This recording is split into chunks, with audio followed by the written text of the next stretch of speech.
Golden Leopard had once bought hunters to harry Wakanda. The attack failed, the hunters weren't strong enough and were driven off, but their bodies told a story. They degraded and vanished too quickly for meaningful study, yet whatever little analysis Wakandan scientists managed to do pointed the finger at Umbrella. The corporation had been watching Wakanda for a long time. That settled something for Wakanda. If Umbrella was coveting vibranium, they could no longer remain hidden. They would have to eliminate the corporation to protect their nation's most precious resource. Wakanda had long prepared for the day its secret became known. They had developed weapons and defenses centered on vibranium. Their energy shields could blunt nuclear deterrents and other long-range strikes, forcing any attacker to close to their range. Still, they did not delude themselves. Vibranium wasn't an absolute invulnerability. It wasn't comic book omnipotent. If it had been, Wakanda wouldn't have been overrun in later films by Thanos' forces. Umbrella, though, moved first. Wesker's orders came down, and Lucifer answered them by activating the Hulk unit. The comics had similar units, teams made up of Hulk-related subjects or those who had somehow gained Hulk-like power. Umbrella's version, under Lucifer's direction, was more brutal and less theoretical. Hulk cells were notoriously unpredictable, often killing hosts rather than empowering them. Lucifer solved that problem the ugly way: clones and a constant stream of disposable subjects. He'd also quietly paid off prisons in various countries for death row inmates. Why let them die without use? Under Black Emperor, the Umbrella superintelligence, and in a world before the rise of Ultron or Vision, it was easy for Lucifer to find and process people who could not hide from electronic surveillance. Wrongly convicted or not, many were funneled into experiments. 20 men stepped out of the transport and began to change. Hulk cells needed gamma radiation to charge and fully activate. In this case, the transport itself had been irradiated, enough to kill any normal life. Lucifer didn't bother to understand why Bruce Banner or Red Hulk Ross could transform without such charging. He simply made the limitation irrelevant. One by one, the subjects became Hulks, green-skinned, massive, and terrifying. Their clothes did not shred as comic panels might have suggested. They were woven from tyrant cell fabric, a living material with astonishing elasticity and strength that could accommodate incredible growth. "Hulk!" cried the Wakandans in disbelief. T'Challa watched with a hollowing stomach. As Wakanda's prince and its future Black Panther, he had hoped to bring his nation into the wider world, and understanding Hulk had always been part of that plan. The research on a vibranium cage had been promising. Perhaps it could restrain Hulks, but his sister's calculations still predicted eventual failure. Something about the Hulks, or the interaction with vibranium, would let them break free. Now 20 Hulks hit the field at once, and T'Challa went pale. The Hulk unit soldiers crashed into Wakandan ranks. A blow from one of them could send a soldier flying. Casualties were likely, though the chaos made it hard to be sure. Wesker felt the sting of failure more than surprise. Lucifer's reaction, after all, came from his fatherly, exacting standard.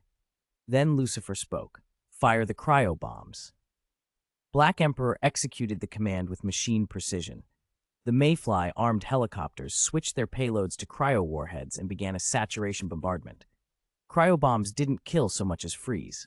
A living target hit by one was encased in ice and immobilized. They were a low-temperature weapon designed for live capture, and in practice, they worked brilliantly. Wakandan soldiers who had been holding their own were quickly frozen in place. Wesker narrowly avoided being struck by one of the bombs. He knew that when orders came directly from Lucifer, it meant his father was displeased with how he'd handled the operation. He gave no protest. The vibranium-armed Wakandan craft tried to take on the Mayflies. For a moment it seemed the tide might turn, until a hulking figure slammed into the vibranium ship and sent it plummeting. The impact overturned hundreds of tons of earth. "Vibranium hulls are tough," Lucifer observed aloud as he descended into the field. The tyrant cell suit around him shimmered and rippled. Tiny particles crawled across its surface as it adjusted to combat. The suit could enhance human physiology, though Lucifer himself needed little help. The wounded vibranium ship struggled to stabilize. Lucifer smiled, then demonstrated a more insidious weakness. Vibranium, he reminded anyone watching, had an Achilles. Exposed to certain high-frequency sound waves, vibranium's properties could be passivated. Its energy-absorbing and super-hard characteristics would temporarily vanish. The metal would lose its unique behavior until the effect ended and the alloy slowly regained its nature. Lucifer possessed the ability to produce exactly those frequencies, an unnerving, superhuman vocal power akin to the legendary cries of Kryptonians. A chorus of ultrasonics washed over the battlefield. One by one, every vibranium product on site went limp and ordinary. Shields that had shrugged off missiles became brittle. Armor stopped dampening impacts. The Wakandan pilots inside the downed ship were suddenly and helplessly exposed. Then Lucifer finished the job. Heat vision lanced out from him, precise and merciless, cutting through whatever was left of resistance and burning out cockpit instruments and any occupants unlucky enough to be in the line of fire. Wesker simply watched, stunned. "Father," he began, helpless. "Go collect the vibranium," Lucifer replied coolly. "Leave nothing." "Yes," Wesker said. Umbrella's response was thorough and methodical. Tens of thousands of clone porters, silent, obedient labor, swarmed across the ruined fields and began to gather every scrap of vibranium. There was no prejudice. Even the simple tools, hose and handles made of vibranium, were lifted. To Umbrella, nothing so precious could be left to what they called the incapable. If vibranium could have thought, it might have agreed. As for the huge meteorite of vibranium that had once loomed like Wakanda's fortune, Lucifer had little concern. He grinned and said he would take it himself. The remaining Wakandans were given a final order: clear the area under Wesker's supervision. Then the cargo was loaded onto transport planes. The destination was the Sahara Desert, now Umbrella's headquarters, a sprawling secret route from which the corporation would extract and study the metal. Wakanda lay beaten and empty-handed, and Umbrella took to the skies with the prize. 42. New World. The whole Wakanda episode was little more than a footnote to Lucifer. His interest evaporated quickly. What mattered now was the upheaval Umbrella Corporation had caused. Their miraculous cure for AIDS had appeared out of nowhere, immediately rendering hundreds of billions of dollars and years of work from private and national labs obsolete. Investors were ruined, capital withdrawn in a panic, and project leaders were besieged with questions. After all this time and money, how did you accomplish nothing while Lucifer delivered results overnight? Researchers who had dedicated their careers to AIDS research were driven to the brink. They had poured in time, money, and youth, and now it counted for nothing. With investors gone, there was no way to continue. Who would fund a program when there was already a proven cure on the market? Some considered smear campaigns, claiming failed trials or dangerous side effects, but Umbrella's treatment worked. 100% success, hundreds of thousands cured immediately. For many patients, especially those infected at birth or through transfusions, Umbrella was nothing short of a savior. That success, however, painted a target on Lucifer's back. S-Healed intercepted intelligence that a $200 million bounty had been posted on him in the underworld. Assassins and mercenaries who answered only to money suddenly swarmed the country. Who cared about the moral consequences of killing one genius or another? Not them. Black Emperor's quick investigation showed that much of the bounty money came from the researchers whose funding Lucifer had effectively cut off. Others, left with empty futures, only lamented their bad time and accepted that they were now background players in history's new act. Lucifer didn't respond with spite. He had Black Queen extend invitations to those researchers who still had real scientific spirit, those who genuinely wanted to work, not just complain. Umbrella was now large and wealthy. It could support them. Their knowledge would not be wasted. Lucifer didn't want all cures to hinge on the vampire virus. True scientific progress had to be reproducible and broad. Something that couldn't be copied wasn't science. The AIDS cure was only the beginning of Umbrella's move into pharmaceuticals. Other drugs didn't yet have the same public influence, but the success of the AIDS treatment would build trust across the brand, and those other medicines truly were good. Already, Umbrella's pharmaceutical division pulled in more than twice the revenue of their super soldier weapons and covert biological weapons sales. People get sick every day, minor or major, and Umbrella made medicines for a wide range of illnesses. About 1% of the United States was now on umbrella drugs, partly because Umbrella hadn't finished building its hospitals. Those medicines could only be purchased at umbrella hospitals. Major pharmacies didn't carry them, and Umbrella had no intention of working with them. That limited market share, for now, didn't bother Lucifer. He was having the fun of being an imperious CEO, declaring he wouldn't play with others and then watching them beg to be let in. From his office, with the Sahara stretched out beyond the floor-to-ceiling windows, Lucifer told Black Emperor to put Wesker in charge of running Umbrella. Then he decided to take a break, go see a new world, and maybe find a surprise. The Marvel situation could simmer. This was a chance to enjoy something different. He was mid-transition when everything exploded. A thunderous blast tore the air. Lucifer's transit stuttered. All around him, people panicked and fled. A roaring sound split the sky as streaks of energy rained down like a barrage of ground-to-air missiles. Buildings caught fire, skylines fractured, and entire city blocks collapsed in a single instant. Streets became chasms. Debris turned streets into graves. It was apocalypse made manifest. Lucifer stepped through a crumbling tower with a casual punch, saving people who would otherwise have been flattened. He scanned for survivors and ran toward a cry that cut through the chaos. "Woo! Mama! Papa!" a little girl wailed, her light pink top and blue skirt smeared with dust and blood. The ruins around her were silent. No one answered. Heavy footsteps approached. If the girl had turned, she would have seen a terrifying silhouette, skin the color of indigo, pointed ears, and two thin antennae rising from his forehead. Apart from the color, he could have been a dead ringer for Piccolo from Dragon Ball.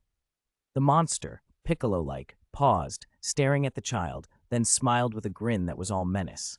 His arm bulged with muscle. When he reached for the girl, his hand was the size of a door, easily large enough to crush her. Bones cracked under the pressure as his huge fingers closed, and then he froze. There, perched in the palm of that monstrous hand, was a person.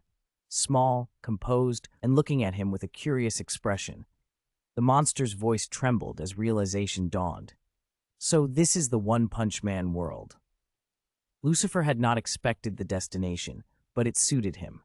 Monsters here were endless, and for him, it was paradise. Dragon-level threats, at the top of the food chain, were probably only comparable to the super danger beasts from the Akame ga Kill world, and they weren't all that hard for someone like him. The monster's face darkened. "Who are you?" he demanded. Lucifer made no answer. He had already scooped up the little girl and sent her flying several kilometers away to safety. Now, grinning with the kind of bloodless calm that makes people nervous, he turned toward the swarming creatures. Time to level up. Boom. Lucifer's fist slammed into Vaccine Man and sent him careening through a building. In the original story, Vaccine Man had been badly underestimated. He'd run straight into the bald one and been finished off. But this time it was different. No matter how strong he had seemed before, in a direct fight with Lucifer, he still had to be taken seriously. Vaccine Man was a dangerous creature. Even Tatsumaki had once felt uneasy around him, placing him in the same terrifying tier as the future Boros and awakened Garu.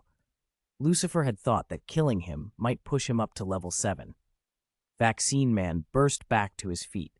The place Lucifer had struck on his abdomen had caved in, then healed in an instant. "I am Vaccine Man," he intoned, voice swelling with fury. "Born from your pollution, formed by the Earth's will. The planet is a living thing. You humans are its disease. I exist to purge you and the civilization that destroys the Earth." As he spoke, his muscles swelled. His fairly humanoid shape contorted into something monstrous, a hideous, fang-toothed bestial form. "The Apostle of Earth," someone breathed. His body ballooned, rows of razor teeth and brutal claws appearing as the monster grew larger. A punch whistled through the air toward Lucifer. So vicious the sound raised the hairs on the back of one's neck. Lucifer didn't dodge. He took the blow squarely and staggered back a few paces. "Heavy," he murmured, surprised, then tapped into his Kryptonian super speed and reappeared behind Vaccine Man. Serious punch. The strike cleaved the air. Its aftershock shattered 100 meters of ground. Vaccine Man absorbed it, then slammed a brutal counter into Lucifer's left arm. The impact opened a fissure beneath Lucifer's feet that plunged 1,000 meters down and ripped a chasm through the earth. Incredible. Lucifer felt the pressure of it. This vaccine man wasn't the same monster he'd first met. He seemed to grow stronger with every exchange. The more Lucifer fought, the more unbounded the creature's power became. As an apostle of Earth nurtured by the planet's will, Vaccine Man had the potential to be a god-level disaster if he hadn't stumbled across the Bald One earlier. Their clash was tearing the sky and scorching the ground. The shockwaves alone sent the Hero Association into panic. The intensity of the fight destroyed Lucifer's Tyrant Cell's suit. His upper body was bare, exposed, yet Vaccine Man remained unscathed and only grew more ferocious. One punch from him could level a city. He bounded 6,000 meters into the air. At first, he hadn't been able to fly. Then grotesque, bat-like wings sprouted from his back, and he took to the sky. Chairman Sitch, someone's fighting a monster, and Tim can't get close, a comms voice reported. The Hero Association watched in dread.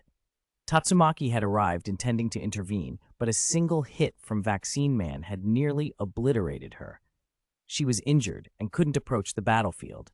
Lucifer had noticed the Hero Association and Tatsumaki watching, but there was no time to be distracted. His biofield had been the only thing that allowed him to wear the Tyrant Cells as a suit instead of being consumed by them, but even that field couldn't hold under this kind of sustained assault.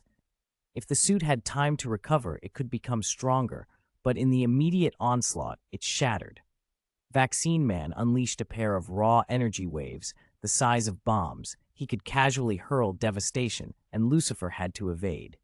The blast carved a trench 1,000 meters deep, several kilometers across, gouging the land and slamming into the sea in a wall of water thousands of meters high. Before he could fully recover, Vaccine Man reappeared and punched Lucifer in the face. Lucifer couldn't dodge or block in time. His biofield ruptured. He was sent scraping across the ground, from City A all the way to another city. He spat out pieces of concrete as he propped himself up. Thanks to his steel body, he wasn't badly injured, but it was clear. Vaccine Man was no longer someone he could easily handle. He'd become at least 10 times stronger. "Are you all right?" a voice asked. Lucifer turned and saw a familiar figure squatting there. A man in a yellow jumpsuit, red gloves, and a shiny bald head.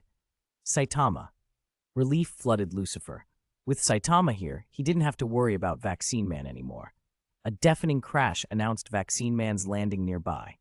"Die!" the monster roared, eyes fixed on Lucifer.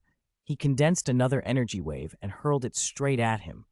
Lucifer's super hearing picked it up, but he didn't bother to turn. The next instant, Saitama moved like he'd blinked, almost teleporting, scooped Lucifer up, and set him down out of the blast's path.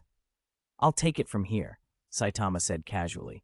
Unseen until then, Saitama had been watching the whole fight. He watched Lucifer and Vaccine Man as though the human capacity to toss around energy blasts were a surprising novelty. "Who are you?" Vaccine Man snarled as the energy wave missed. Saitama shrugged. "I'm just a hero for fun." He walked up to Vaccine Man, and before the monster could react, Saitama's punch obliterated him. Vaccine Man exploded into a rain of blood. Lucifer didn't even see the strike. There was no time for him to react. Then Saitama was gone, as quietly as he had appeared. When the Hero Association personnel arrived a short while later, they credited Lucifer with killing Vaccine Man. He protested. That wasn't true, but the association didn't believe him. Saitama's unassuming, inconspicuous way of operating had once again shifted the praise to someone else without anyone noticing. Lucifer seethed silently. Because the scene of Lucifer's titanic battle with Vaccine Man was so dramatic, the Hero Association eagerly offered him promotion to S-Class. They believed he might be stronger than Tatsumaki. Tatsumaki, for her part, was indignant and defensive in equal measure. She claimed she'd simply been sleep-deprived, and that had impaired her psychokinetic abilities. Otherwise, she would have handled the monster herself. Lucifer regretted missing out on Vaccine Man's experience. If he'd killed Vaccine Man himself, he might have leveled up 2 ranks to 8. Oh well, luck gained, fate lost. After a moment's thought, he accepted the S-Class offer. He still needed monsters to fight in order to level up, and the One Punch Man world was overflowing with them. Monsters spawned here every day. The density far exceeded what he'd seen in Marvel. With the Hero Association's resources behind him, he wouldn't have to work as hard either. He could monitor vast areas with his super hearing and vision. but keeping those senses on constantly fatigued his brain. Still, becoming S-Class was useful. No sooner had he been promoted than a threat appeared the association couldn't handle. Demon-level monster, great white cat, the call came in. Lucifer flew to the scene. He had already told the association he could fly and provide long-range support. They'd accepted it without fuss. He arrived to find an enormous cat, easily 100 meters long, and several A-class heroes already beaten. Forum chatter called this a high-level demon, on par with Deep Sea King. He thought about rankings. Tiger-level threats could usually be handled by multiple B-class or a single A-class hero. Demon-level disasters required multiple A-class or S-class heroes. Clearing a demon-level threat alone could qualify someone for S-class. But the system was messy. Deep Sea King, for example, was classed demon-level despite overwhelming S-class opponents and behaving like a dragon-level monster. Lucifer preferred straightforward, brute-force monsters to weird, incompatible ones. He faded from sight and reappeared behind the great white cat. The creature's head exploded from a single punch. "Sorry, big kitty," he muttered. The Hero Association crowd erupted. He took down the great white cat with one punch, as expected of the god of war who can single-handedly deal with dragon-level disasters. They'd taken to calling him God of War. It sounded less cliché than Death God, and Lucifer didn't mind it. He glanced at his experience bar, surprised. It had ticked up. Maybe the great white cat wasn't as simple as it looked. Perhaps it qualified for more XP than a typical demon level. A news report on a nearby screen interrupted his thoughts. Dear viewers, a giant resembling an ancient titan has appeared in City D, destroying it with a single wave of his hand. The Hero Association has classified the giant as a demon-level disaster. The giant is now heading towards City B. Citizens of City B should evacuate immediately or seek shelter in designated safe zones. Giant? Lucifer frowned at the image on the screen. A towering, heavily muscled figure, its skull partly exposed. He recognized it. The giant who'd once demonstrated the power to obliterate 2 cities, Maragori, with the grinning, skull-faced man perched on his shoulders, Fukigao. If this was the same pair, their destructive capability was insane.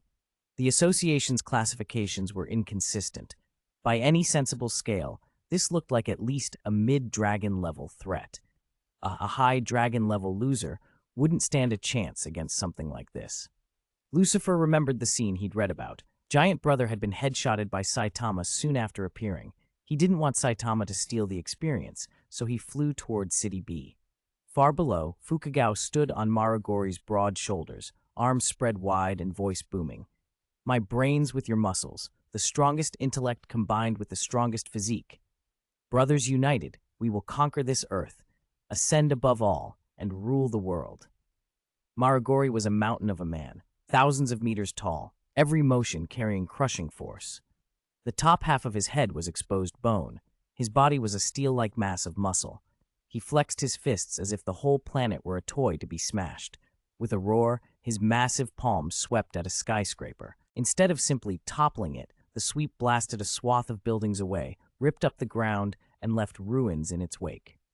Too strong, Fukigao whispered, stunned and elated. Well done, brother, he declared jubilantly. Tens of thousands dead at once. This is how we take the earth. Next city, a big cleanup. Maragori's affirmative hum was oddly sluggish, as if the sheer scale of his power made everything feel slow. Back at Hero Association headquarters in City A, alarms were already blaring. Report Director, City D has been destroyed and the giant has entered City B. What? Destroyed? How long has he been there? 30 seconds? A minute? City D's gone. Director Sitch refused to believe it. What disaster could flatten a city that fast, a dragon level? He barked orders. Monitor it immediately. Issue an emergency evacuation for City B. Determine the giant's disaster level and dispatch nearby heroes. Yes, Director. Maria, Coulson, Pat, and the others responded, running analyses. Preliminary assessment. The giant is demon level. Sitch frowned. Then announce it to City B. If it's demon level, we need multiple A-class heroes, or S-classes. Who's close? The nearest S-class heroes are Silverfang, Bang in City Z, and Child Emperor in City Y. They wrote, notify them at once. Tell them to head to City B immediately. Yes. Above the chaos, Lucifer hovered and looked down. The giant below outscaled the image on television. bigger, more terrifying. He studied them and muttered, "It's the largest version of Giant Brother." He braced himself. Saitama's intervention might be imminent, and so might the chance to earn the experience he'd been craving. 45. Deal with the Giant Brother. The Giant Brother had shown up in oversized forms more than once, and this latest incarnation was absurdly huge, so big that even an Ultraman would have a hard time surviving. He had displayed strength on par with a Dragon-class monster, so why the Hero Association had slapped a mere demon-level label on him was anyone's guess. The people at HQ must have been half asleep on the job. To make sure Saitama didn't happen along and steal the credit, Lucifer descended from the sky and landed a single blow on the Giant Brother's head. The punch raced through its body and the creature simply shattered into pieces. Experience points flashed up in Lucifer's head. "Just 100 more and I can level up," he said to himself with satisfaction. Back at Hero Association headquarters in City A, Maria was on the line with the director. Eliminated. Eliminated. Director, confirmed. The giant is down. Is that so? Sitch's voice brightened. Do we know who did it? Child Emperor?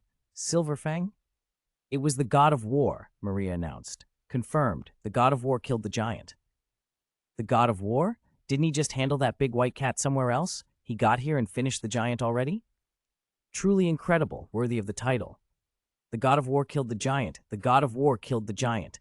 Survivors who had thought they were done for wept with relief. In their darkest moment, the God of War had appeared and taken the monster down with a single strike. Lucifer didn't linger. There were other monsters to hunt. Still, teaming up with Saitama inevitably meant encountering stronger foes, and countless powerful monsters had probably perished in Saitama's wake without anyone noticing. How many Dragon-class kills had Saitama quietly racked up? Lucifer let the thought linger. If he could claim those, he might level up faster. Aside from the truly formidable Vaccine Man, most monsters seemed within snatching distance. An emergency bulletin cut into the triumphant reports. A massive mosquito swarm is heading for Z City. Citizens are advised to stay indoors. Disaster level, demon. Footage showed livestock drained so completely their skins pulled taut over bones. A black wave of insects gathered in the sky, so dense it looked like a sandstorm. The buzzing itself became a pressure of sound. Lucifer, already en route to Z City, squinted up at the swarm. Mosquito Girl? The creature circling above the city had the silhouette of a gaunt young woman, but with grotesque mosquito features. Elongated limbs, translucent wings in 6 pairs behind her, compound eyes like a cap, and half-meter-long delicate flagella along her arms. She was feeding. Swarms of lesser mosquitoes returned to her, and she siphoned their collected blood to augment her fragile body. "Pfft, this is nothing," she said, mouth parts twitching. "Absorb more. Hurry." Her minions obeyed, bringing more blood for her to assimilate. Then a strange thing happened. Many of the mosquitoes simply fell from the sky dead before they even reached her. Mosquito Girl frowned. Somewhere below, hidden in the storm, a voice spoke. It was annoyingly calm. The swarm itself had apparently been unable to feed on it. "So you use the swarm to gather blood and bring it to you," the voice observed. "If I take out your master, the whole swarm will dissolve, won't it?" No one had ever addressed Mosquito Girl like that. Anger curled the pale corners of her mouth. "Lunch is here. Suck him dry." The swarm answered her command and formed razor-like columns that stabbed toward the thing below. Then there was an explosion, a flash of light and an enormous heat wave. The attacking mosquitoes were incinerated before they reached their target. The thing enshrouded by the surviving insects revealed itself, a cyborg whose palms had circular openings that still radiated a high heat signature. Gino stood in plain sight. "I will eliminate you," he said flatly. "Stand still." Mosquito Girl laughed. She relied on speed and her heat-sensing ability. Without a steady supply of blood, her body could barely handle a fight. She closed in at impossible velocity, whipping past where Genos had aimed and striking with brutal precision. Her fragile proboscis pierced metal, tearing away his left arm. Metal clattered to the ground as she sliced through servo and armor. "Ha! Next your leg," she taunted, impaling a mechanical limb. For a moment she felt nothing. The speed had numbed the pain. Then she looked down in surprise. Part of her lower leg had been torn away in the exchange. Bloodless and reckless, she didn't notice immediately. Genos, despite the damage, reacted with mechanical calm. With his remaining right hand, he swatted out two of her enlarged mosquito limbs and let them drop, his dark optical sensors fixed on the flying insect woman. "Genos, watch out!" someone shouted. Like lightning, Lucifer appeared and unleashed his own thermal vision. A cone of intense heat cascaded from him, turning the swarming mosquitoes around Mosquito Girl to ash. The sudden arrival of a third combatant froze both fighter and monster alike. Gino's brows tightened. "High-energy reaction," he murmured, frowning as he gauged the new presence. An energy level he hadn't expected to find here. Kinos couldn't make sense of what Lucifer had just done. One moment the robot and Mosquito Girl were battling. The next, Lucifer had appeared, used some kind of high-energy reaction ability, and the mosquito-like monster slumped unconscious. Lucifer lingered only a beat, lamenting, half to himself, what a waste it was to see such a beautiful specimen knocked out. Wouldn't she make a far better subordinate than a corpse? Knowing Kinos, Lucifer didn't bother explaining anything. He simply took the captive back to the Marvel world. "I've caught a female specimen," he said later, tossing the still-dazed Mosquito Girl into a cage at Umbrella Corporation's facility in the Sahara. There was no risk of her summoning swarms in that place, and the cage itself was made entirely of vibranium. Not even an enraged Asura beetle Hulk in full berserk could break out of it. In the future, anything valuable recovered from other worlds would be treated like a trophy from the cabin in the woods. Subduable creatures would be trained, and those that remained uncontrollable would be used for research. There were many such cages. Tempered vibranium glass stayed transparent, but became essentially indestructible. No scratches or warping, even from a nearby 1,000-pound blast. They looked like ornate aquariums. They behaved like vaults. Mosquito Girl came to after a short while and found herself staring at a glass enclosure the size of a small restroom. "Where am I?" she muttered. She slammed a hand on the glass to break out, but it didn't even tremble. Instead, the vibranium absorbed the impact and released a counter shockwave that slammed her back into the cage wall. That energy cushioning was vibranium's signature trick. It soaked up incoming force and then bled it off in a controlled release. Disbelief flickered across her face as she studied the impossible glass. Beyond it, Lucifer stood watching. He had been the man who'd materialized between her and the robot earlier. "Who are you? Where is this place?" she demanded. Normally, she would have been trapped by vibranium's absorption of sound. The metal sapped even audio waves, preventing conversation through the barrier. But Lucifer was Kryptonian. His super hearing let him listen without a medium, ignoring barriers and distance. "I'll be your boss from now on," he told her. "You're officially an employee of Umbrella Corporation." Mosquito Girl stared at him, incredulous. "Are you serious? Are you stupid?" Lucifer merely smirked and snapped his fingers. The cage descended a few feet and opened, allowing her to fly out. "Blonsky, play with her. Don't kill her," he ordered, already bored with handling the messy stuff himself. At his command, a man landed in front of Mosquito Girl and the ceiling lowered to about 2 meters, forcing the captive to keep low. Blonsky grinned. His body swelled and rippled until he transformed into the hulking abomination. Seeing the change, Mosquito Girl's pupils narrowed. Blonsky's transformation reminded her of Asura beetle Hulk. They clashed.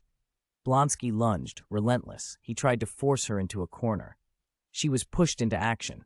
With a sudden, solid strike, she sent him flying into the glass, and he crashed hard. Lucifer didn't look surprised. Mosquito Girl had fed on blood, and even without going all out, she had reached roughly ghost-level power. She wasn't at the point of casually destroying buildings, but if she focused fully, she could inflict that kind of damage. Abomination, in this incarnation, was still closer to the movie version. Brute force and wrecking power, but not subtle. Mosquito Girl realized the big guy was mostly show. Compared to Asura beetle Hulk or even Beast King and Armored Gorilla, he wasn't exceptional. Blonsky's assumption that she was a fragile-looking lab creation shattered after one claw. He'd expected a delicate alien specimen, not a creature that could fling him across the cell. Wilted pride turned to alarm. When he climbed back up, he stopped holding back. Mosquito Girl grinned. She toyed with his momentum and speed, avoiding head-on trades, Every hit she landed still sent him skidding and reeling. Mid-fight, someone walked up to watch. "Father," Wesker murmured as he approached, taking in the scene of Mosquito Girl beating the abomination nearly single-handedly. "Is this a new product?" Wesker couldn't pick up the G-Virus signature from her, no tyrant cells, but whatever she wasn't a straightforward Hulk-derived construct. She was powerful in a way that suggested a different origin. Lucifer's eyes drifted to that thought. He hadn't fully inventoried the House of Evolution's creations, but aside from native monsters, most of the Monster Association's beasts seemed to be made from monster cells. Those cells were an obvious resource, valuable, replicable, and potentially able to spawn large numbers of powerful creatures. He made a mental note to extract samples for Dr. Kino's at the House of Evolution. If they could breed dragon-level entities from these cells, leveling up would be the least of his worries. Monster cell bioweapons might be another revenue stream for Umbrella. "Wesker, don't let Blonsky keep making a fool of himself. Go teach that creature a lesson," Lucifer said. Blonsky was beaten into retreat. He'd lost the moment's psychological edge. Lucifer wanted a real test. Wesker straightened his coat and descended. Lucifer trusted him. Wesker retained the basic functions of tyrant cells. His evolution might be slower and steadier than an original tyrant's, but that made him less likely to run away into full tyrant mutation. He could be useful and controllable. Mosquito Girl watched Wesker approach, then looked at Blonsky slinking away with a dark face. She realized too late that the fight had escalated. The man in front of her, calm, composed, was the same one who had rendered her unconscious earlier. Someone who could knock her out so easily and command capable subordinates was not to be underestimated. "Wait, open the sluice. Release the blood." Lucifer's voice was calm as he gave the order to Black Emperor. Wesker looked puzzled, but the Mosquito Girl's face, already slick with expectation, twitched at the scent. Plasma, purchased from blood banks around the world, poured through channels and cascaded down. Mosquito Girl didn't shy away. She let the blood wash over her, head to toe. Wesker's expression hardened, his feet lifting off the ground. The effect was instantaneous. Mosquito Girl drank until satisfied. Her severed legs regrew, her entire body turned a glossy blood red, and the sack at her rear swelled visibly. Then, in a blink, she vanished from Wesker's sightline and struck. Before he could react, a single claw ripped Wesker apart, limbs and pieces scattering through the air. Mosquito Girl opened her mandibles to gloat, only to see thin blood-red filaments begin to knit through the fragments, weaving them back together. In moments, Wesker reformed. His face was unchanged, expression unreadable. He moved with a new awareness. He could feel the faint traces of Mosquito Girl's motions now. Mosquito Girl hadn't realized she had lost the element that made her dangerous, speed. She trembled, expecting Wesker to falter, but he adapted almost immediately. Speed had been her greatest advantage. She had flown past foes as easily as a demon-level cockroach man years ago, but once Wesker matched it, her power to demolish buildings no longer posed a threat. Wesker had broken himself down and rebuilt himself by design. G-virus cells driven toward evolution with electricity, fire, hydraulic presses, gravity chambers. Lucifer had been shocked when he learned how extreme Wesker's self-experiments were. Because Lucifer had intentionally slowed the tyrant cell's evolution, each push had to be far more brutal and prolonged to achieve gains. Wesker had endured 1,000 crucibles. His baseline was already high. With enough trials, he could adapt to almost anything.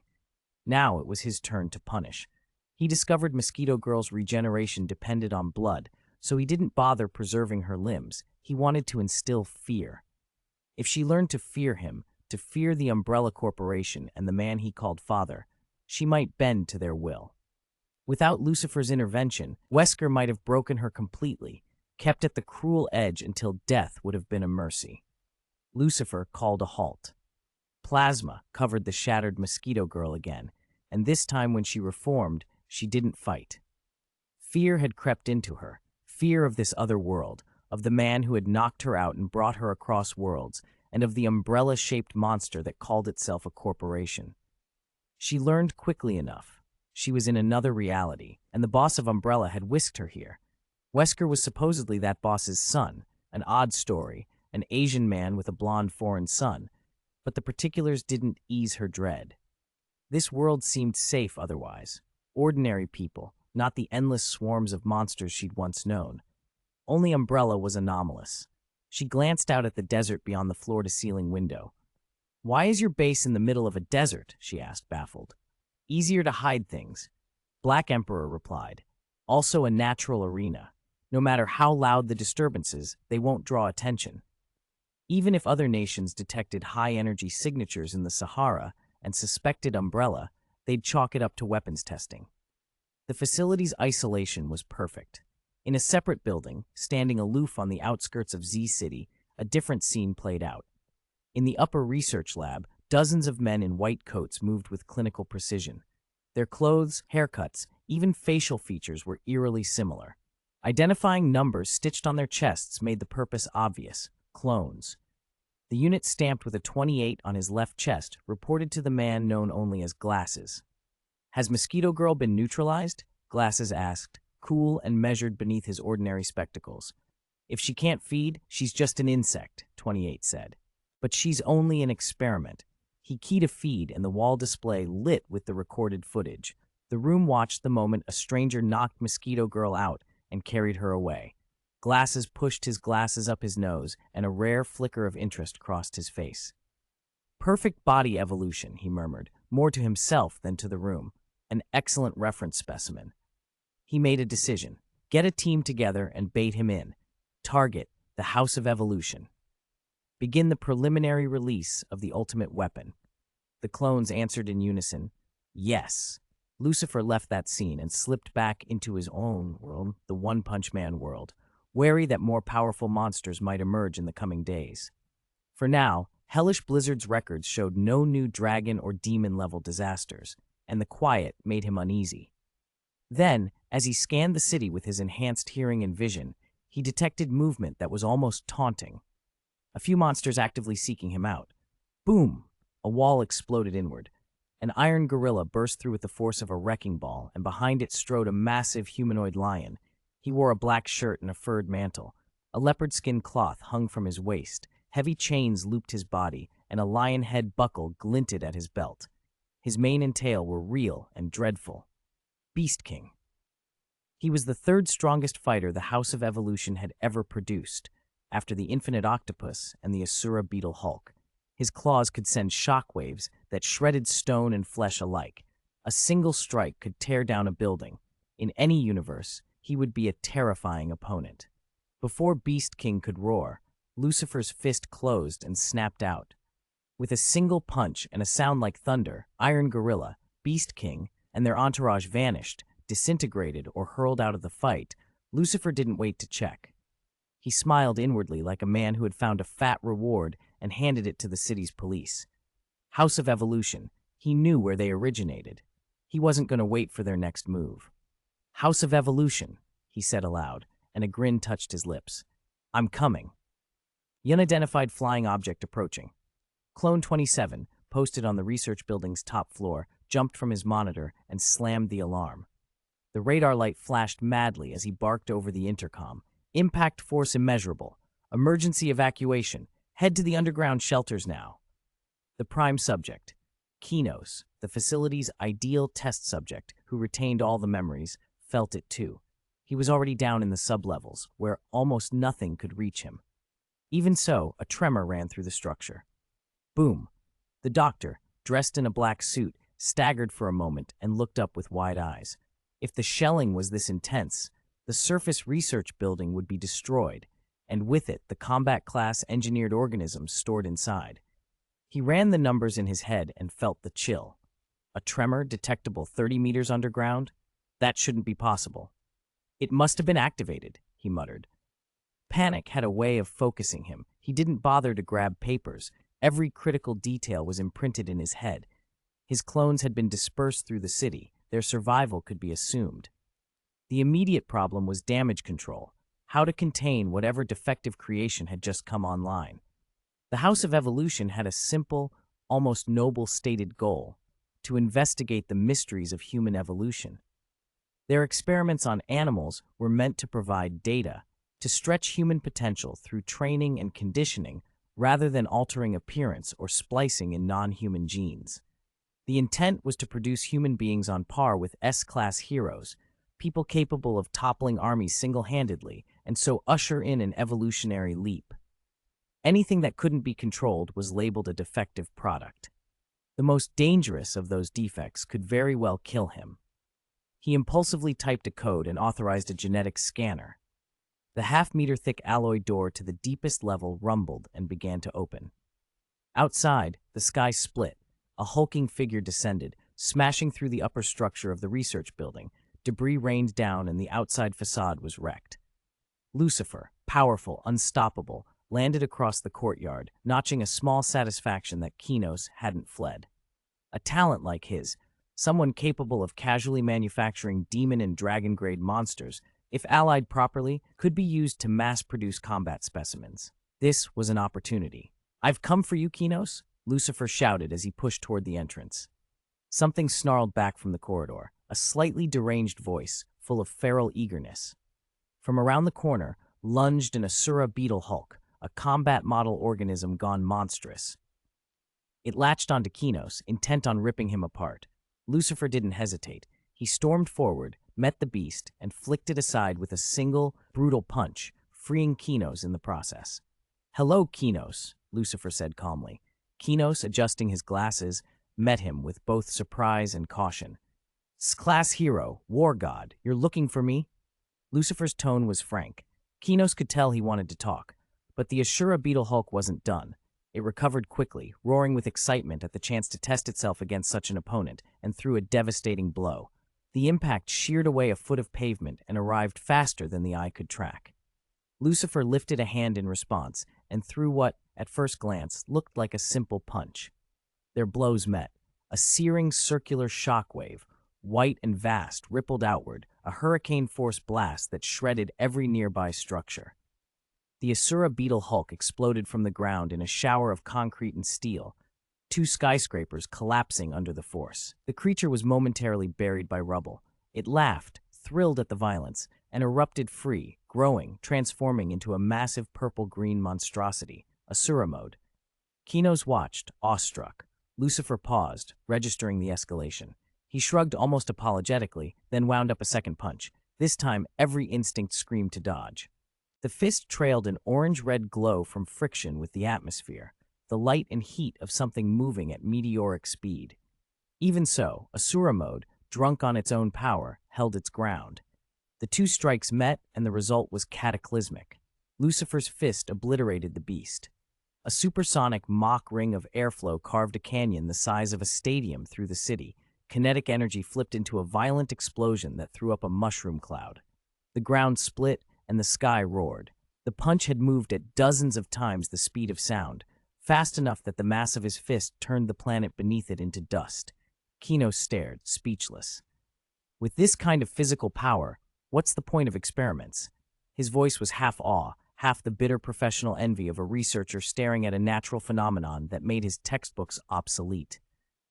Lucifer dusted off his hand and grinned. "Kinos, I admire your talent. The Asura beetle hulk was a failure. It was expendable. You can produce something far stronger. How about we work together? I'll bring you monster specimens. You collect the data, develop the opponents." He paused, choosing his words. "Powerful opponents," he said more carefully. Kinos blinked. The idea that an S-class hero would be lonely because he had no worthy opponents made a strange sense. He adjusted his glasses, intrigued. Being supplied with fresh, exotic tissue samples would be invaluable. "I can do that. But can you actually capture specimens as materials? Fresh, usable samples. Those would be fantastic for research." Lucifer reached into a satchel and casually produced a slab of muscle, several 100 kilograms of bloody tissue. "This came from the giant disaster," he said. "I took a portion when the Hero Association recovered the corpse. It seems that Giant used some special drug to force the transformation. Maybe you can study it and extract the compound." Kinos leaned forward as if magnetic. A drug that could turn beings into titanic monsters. If true, it would change everything about their approach to engineered combatants. His eyes gleamed with a mixture of scientific hunger and the thrill of possibilities. "Really?" he breathed. "Really," Lucifer replied. And there's more where that came from, if you're willing to cooperate. 49. Infinite Kelp Monster. Of course, the drug's name is King of Super Biceps. Lucifer nodded. The drug was absurdly miraculous. It could instantly produce a giant over 20,000 meters tall that adapted to local gravity, its movement speed unaffected by the pull. Every strike it made would combine supersonic velocity with immense mass. Calling that giant a dragon-level threat was an understatement. Judging by what it showed, it could level a planet's surface without breaking a sweat. I understand. I'll get to work extracting the components right away. If it's real, this could be invaluable for research. Dr. Kinos had always looked down on ordinary people, irritated by what he considered their intellectual slowness, and convinced that humanity needed to be evolved by his hand. He was a genius in his own right, meticulous, with breakthrough work on reversing aging and on cloning. Lucifer respected that talent above all. He had little patience for the likes of the doctor behind Genos or mechanists like Metal Knight and Drive Knight. Machinery was a minor path to him. Flesh is weak, machine ascension. To Lucifer, that notion was laughable. He believed in elevating the human body to sainthood, in becoming eternal through the flesh itself. Z-City, uninhabited zone. Rumors are worthless. There aren't any monsters here at all. A black, soaking creature covered in thick kelp peered ahead. I always wanted to check out this ghost town of Z-City, it muttered, annoyed. They say monsters gather here, so I came up from the sea to join them. But there's nothing. I even beat 2 heroes. How boring. The infinite kelp monster sounded annoyed. It didn't actually know that Z-City was a monster haven. Most of the creatures were hiding in the sewers, and the Monster Association didn't know a bald man who could shatter the world lived above them. Luck, nothing more. Still, Ghost Town Monster, that's a good name. I could make that rumor real myself. Heh. Its eyes gleamed and it grinned slyly. Then it froze. Oh, crap, I forgot to get kelp. A flat, longing voice interrupted. Saitama stared at the kelp on the monster's head with the glazed expression of someone contemplating a snack. At that moment, Lucifer appeared out of nowhere and with lightning speed tossed a lobster toward Saitama. Instinctively, Saitama snatched it up, and in the instant he turned, both Lucifer and the infinite kelp monster had vanished. Lobster! Kelp! Wait! Saitama called after them. He wanted the lobster, but then the thought hit him that as a hero he should return found property. He slapped his forehead when it occurred to him that Lucifer might have traded the lobster for the kelp. How embarrassing. Lobster cost more than kelp. That was close. Saitama almost ripped all the kelp off. Lucifer stood holding the unconscious kelp monster. According to the official listings, it was a tiger-level threat, but judging by what it had done, easily defeating 2 high-ranked A-class heroes together, it should have been classed demon-level. In the original tale, Saitama had simply pulled the kelp off, and the little bald creature had scuttled back into the sea to cover itself. Lucifer, however, had plans. Dr. Kinos needed massive amounts of monster material for his experiments, and Lucifer was happy to supply him. If the infinite kelp monster could be pushed from demon to dragon level under Kinos' hands, Lucifer stood to gain immensely. Dr. Kinos, here's a new specimen, Lucifer said later. He had brought the doctor to the Umbrella Corporation facility in the Marvel world. The monsters Lucifer captured were being held there for study. A demon-level monster, huh? Dr. Kinos understood monster classes well. The Beast King, Armored Gorilla, and Mosquito Girl he'd created were demon-level. Asura Beetle Hulk had been in a league of its own, a dragon-level monstrosity. That's why demon-level specimens were precious. Lucifer's recent captures had mostly been tiger-level, or even lower. Still, even those lesser monsters had provided Dr. Kinos with inspiration. Lucifer had one hard rule: no tyrant cells. Who knew what hellish creature Kinos would make with those? Lucifer wouldn't risk having to bury a creation he couldn't control. He might not be killed, he told himself dryly. He'd run, but losing an entire world would be too high a price. Watching Lucifer leave, Dr. Kinos thought about the clues he'd already pieced together.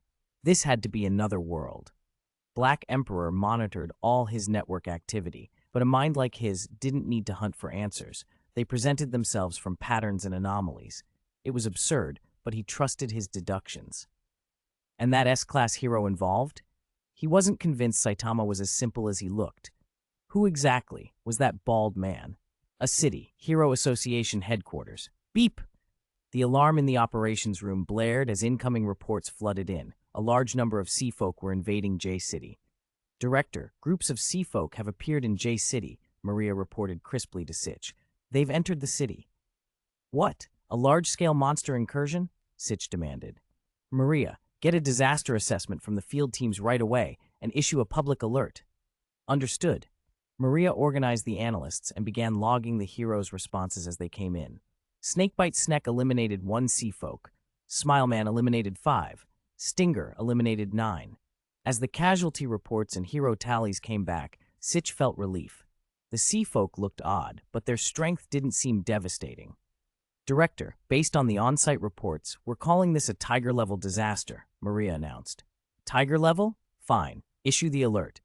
Sitch nodded. Given the hero's performance, the threat level wasn't high enough to classify as demon or worse. Maria adjusted the public broadcast settings and took the microphone. The Hero Association alerts all J-City residents. This incident is classified as a Tiger-level disaster. Please avoid the combat zones. Deep Sea King, Deep Sea King. The Hero Association's defensive line had been shattered. The sea folk, each taller than 10 meters, hit like living wrecking balls. A hail of metal and fire, hundreds of serpent-like projectiles, should have torn the defenses apart, but the sea folk simply shaded their eyes and charged through, turning the onslaught into nothing but spray and foam. Shadows surged with them. Some fell inside the perimeter, others smashed into the 5-meter-high barricades. Pierce! A black drill, longer than a meter, slammed into the chest of a base-headed sea folk. Ha! Too easy. Rapid-fire stab! Stinger A-Class, ranked 11th, wielded a spear like a sharpened bamboo shoot. Lethal in one-on-one fights, it punched clean through the sea folk's armor, where even machine gun fire would have glanced off. That bought a precious moment. A different hero, the one with lightning tattoos streaking across his face, stepped forward and used his specialty, a gunpowder-enhanced sneaker kick that burned through the air with electric thunder. The red-skinned lobsterman in front of him staggered, its center of gravity betrayed, and fell back. With concentrated fire from the association troops nearby, it clung on only half a minute before a bullet found its eye socket. For a brief, hopeful stretch, the defensive structures and the cooperating heroes slowed the sea folk's momentum. One S-Class hero could still fix this, they thought. Huh? A sound of doubt and disdain cut through the moment. Clang! A giant dark blue fist materialized in front of Stinger and slammed him into the ground. Even among A-Class heroes, Stinger was formidable. His attacks could match the coordinated strike of 3 Tiger-level threats, but he was knocked flat. The sea folk who delivered the blow had a shark-like face, and a golden crown gleamed on his head as he threw back his head and laughed. Beep, beep! A live feed blinked through. Maria's pretty face on the monitor tightened. Director, Stinger has been defeated. What? Sitch and the others trembled, faces drained. What exactly is happening? They couldn't get a clearer read from the field. No one knew what else was out there. The only sensible conclusion was inevitable. To fell an A-Class hero, Stinger, ranked 11th. This wasn't a Tiger-level incident. Raise the disaster level. This has to be demon level. The association updated the alert. Emergency broadcast. The Sea Folk invasion of City J has been upgraded from Tiger level to demon level. Residents of City J, please proceed to the nearest shelter immediately. After the announcement, most B and C-class heroes who'd been stationed in City J pulled back. The demon-level warning put it beyond their remit. But there were exceptions. Moomin Rider, the top-ranked C-class hero who'd remained in C-class by choice, refused to retreat. He had held the #1 spot for months and could have been promoted long ago. Instead, he remained the standard that kept lower ranks honest. Hey Moomin, this is beyond us. Don't go in any further, some leaving heroes warned. Moomin Rider stopped, wheeling his bicycle to a halt. Are there still citizens in the coastal area? Probably, someone said uncertainly. He didn't wait. With a grim nod, he pushed off and pedaled like a racer, speeding toward the danger. If people were still in danger, how could a hero turn back? A hero should be first to charge and last to retreat. Bang! After Stinger's fall, Lightning Max, A-Class number 20, dove in to support and was instantly in peril. He was hit like a projectile and smashed into an office building. Damn it, I can't feel my body. He lay sprawled, pain aflame under his skin. Heavy footsteps thumped. He fought to raise his eyes and saw the Deep Sea King half-crouched before him, amusement in his stare. Lightning Max's pupils constricted. Bastard! Lightning jump spin kick! He rolled, and the fronts of his special shoes split open with a hiss, not for rockets this time, but gunpowder thrust. Flames spat out. Using the blast, he spun his whole body into a tornado force sweep aimed at the Deep Sea King. It looked spectacular. It did not work. With a single simple motion, the Deep Sea King swatted him away. Am I going to die? Max was sent hurtling through a wall and over the ledge of a tall building. He watched the sky recede as gravity and darkness closed in. Chains clattered, and a muscular figure barreled up and caught him mid-fall. Dodging falling debris, the man set Max down gently and spoke in a muffled, strangely affectionate voice. Max, I, Puri Puri prisoner, have broken out of prison to see you. I hope to win your heart. Ch, I didn't expect you to be locked up at Smelly Lid Prison too. Still, thanks. You helped me escape, I guess. Right behind Puri Puri came a wiry, delicate boy, Sonic. He wore a prison uniform, hands in his pockets, a faint, unreadable smile on his face. Yo, Sonic-chan, Puri Puri cooed, eyes full of gooey tenderness. He regretted the association's refusal to approve the punishment proposal for the pair, but he was here now and blissfully unconcerned. Sonic's mouth twitched. What a disgusting guy, he thought. Dust and rubble swirled. A tall silhouette moved through it, 7, maybe 8 meters tall. He stepped into the clearing, towering over Puri Puri and Sonic. Puri Puri's face lit up. He squinted at the Deep Sea King and said with not too subtle excitement, "Not bad, he's got a real strong person aura." He turned back to Sonic. "Sonic-chan, step aside for now. I wouldn't want you to get hurt. That would pain me." Sonic's jaw clenched inwardly. Kill him. Yes, just get him out of the way, Sonic thought angrily. Hey, you unknown monster. You hurt A-Class Hero number 11 Stinger and A-Class Hero number 20 Lightning Max. Those are guys I like. How dare you? This is absolutely unforgivable. Puri Puri prisoner flexed every muscle with furious determination. 51. Deep Sea King and Unlicensed Knight. Oh, what a nice piece of meat. I'd really like a taste. Deep Sea King stared at Puri Puri prisoner's rippling muscles, licking his lips as if picturing a feast. Before the prisoner could react, Deep Sea King struck. A brutal punch snapped Puri Puri's face aside, twisting it grotesquely. Puri Puri quickly recovered and fired back, contorting the Deep Sea King's features in return, then followed with a blow to the abdomen that sent the sea folk crashing away. Deep Sea King hit the ground, looked up at Puri Puri prisoner, puffed out his cheeks, and his distorted face snapped back to normal. He smiled. Not bad. You managed to hurt me a little. Puri Puri pinched his busted nose, spitting clotted blood. You too. You hurt me a little. His muscles seemed alive, swelling and receding in waves. In an instant, his body stretched nearly 3 meters tall. For a moment, the two combatants were almost the same size.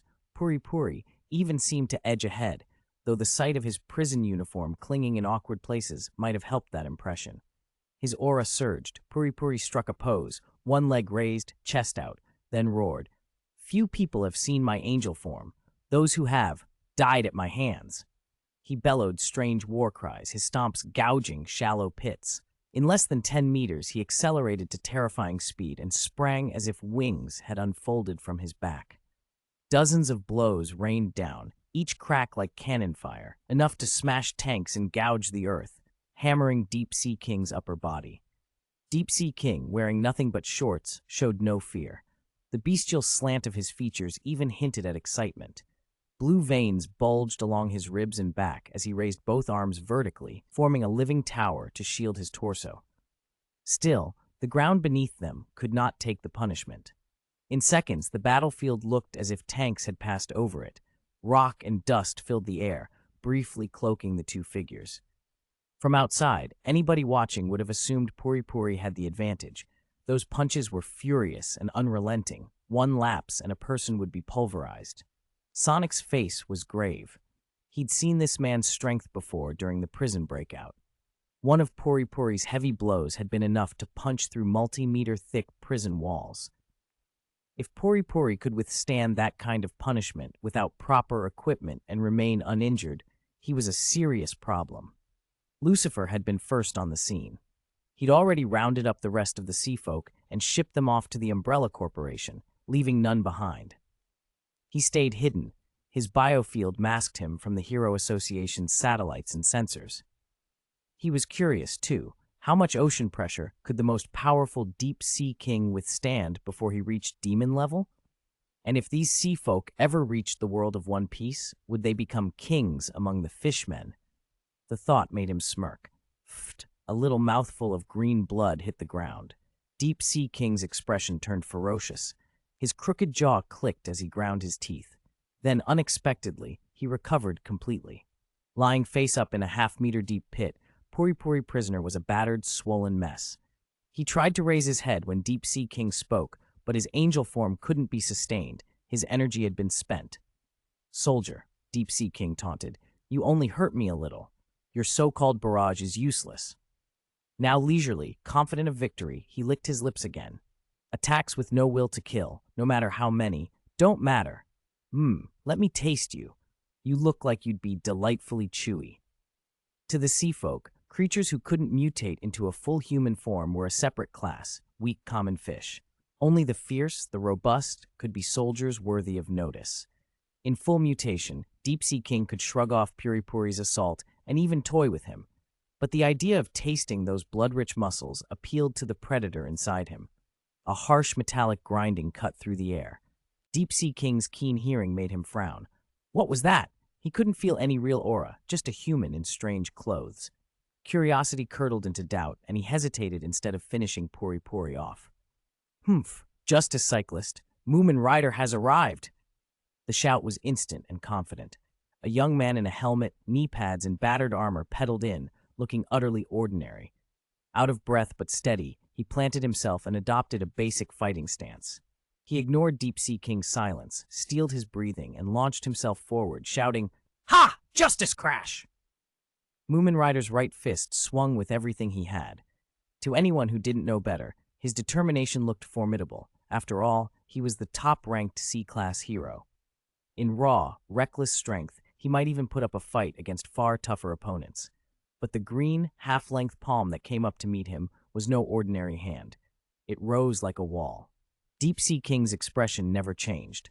He closed around Moomin Rider's fist as if catching an insect and began to fling him aside with a few effortless motions.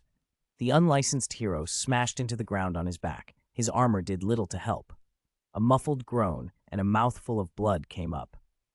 The battlefield, for the moment, had one clear truth. Deep Sea King was still very far from defeated. 52. Ambition bang bang bang. Thud. The merciless barrage of blows nearly knocked Moomin Rider out. Pain flooded his body. His muscles refused to hold. It was only because his sleeve ripped just before the final strike landed that he was thrown clear, flying more than 10 meters, and somehow lived. Lucifer arrived at that exact moment. S-Class Rank 9, War God. Does that even help? Even S-Class hero Puri Puri Prisoner went down. Of course it helps. War God is insanely strong.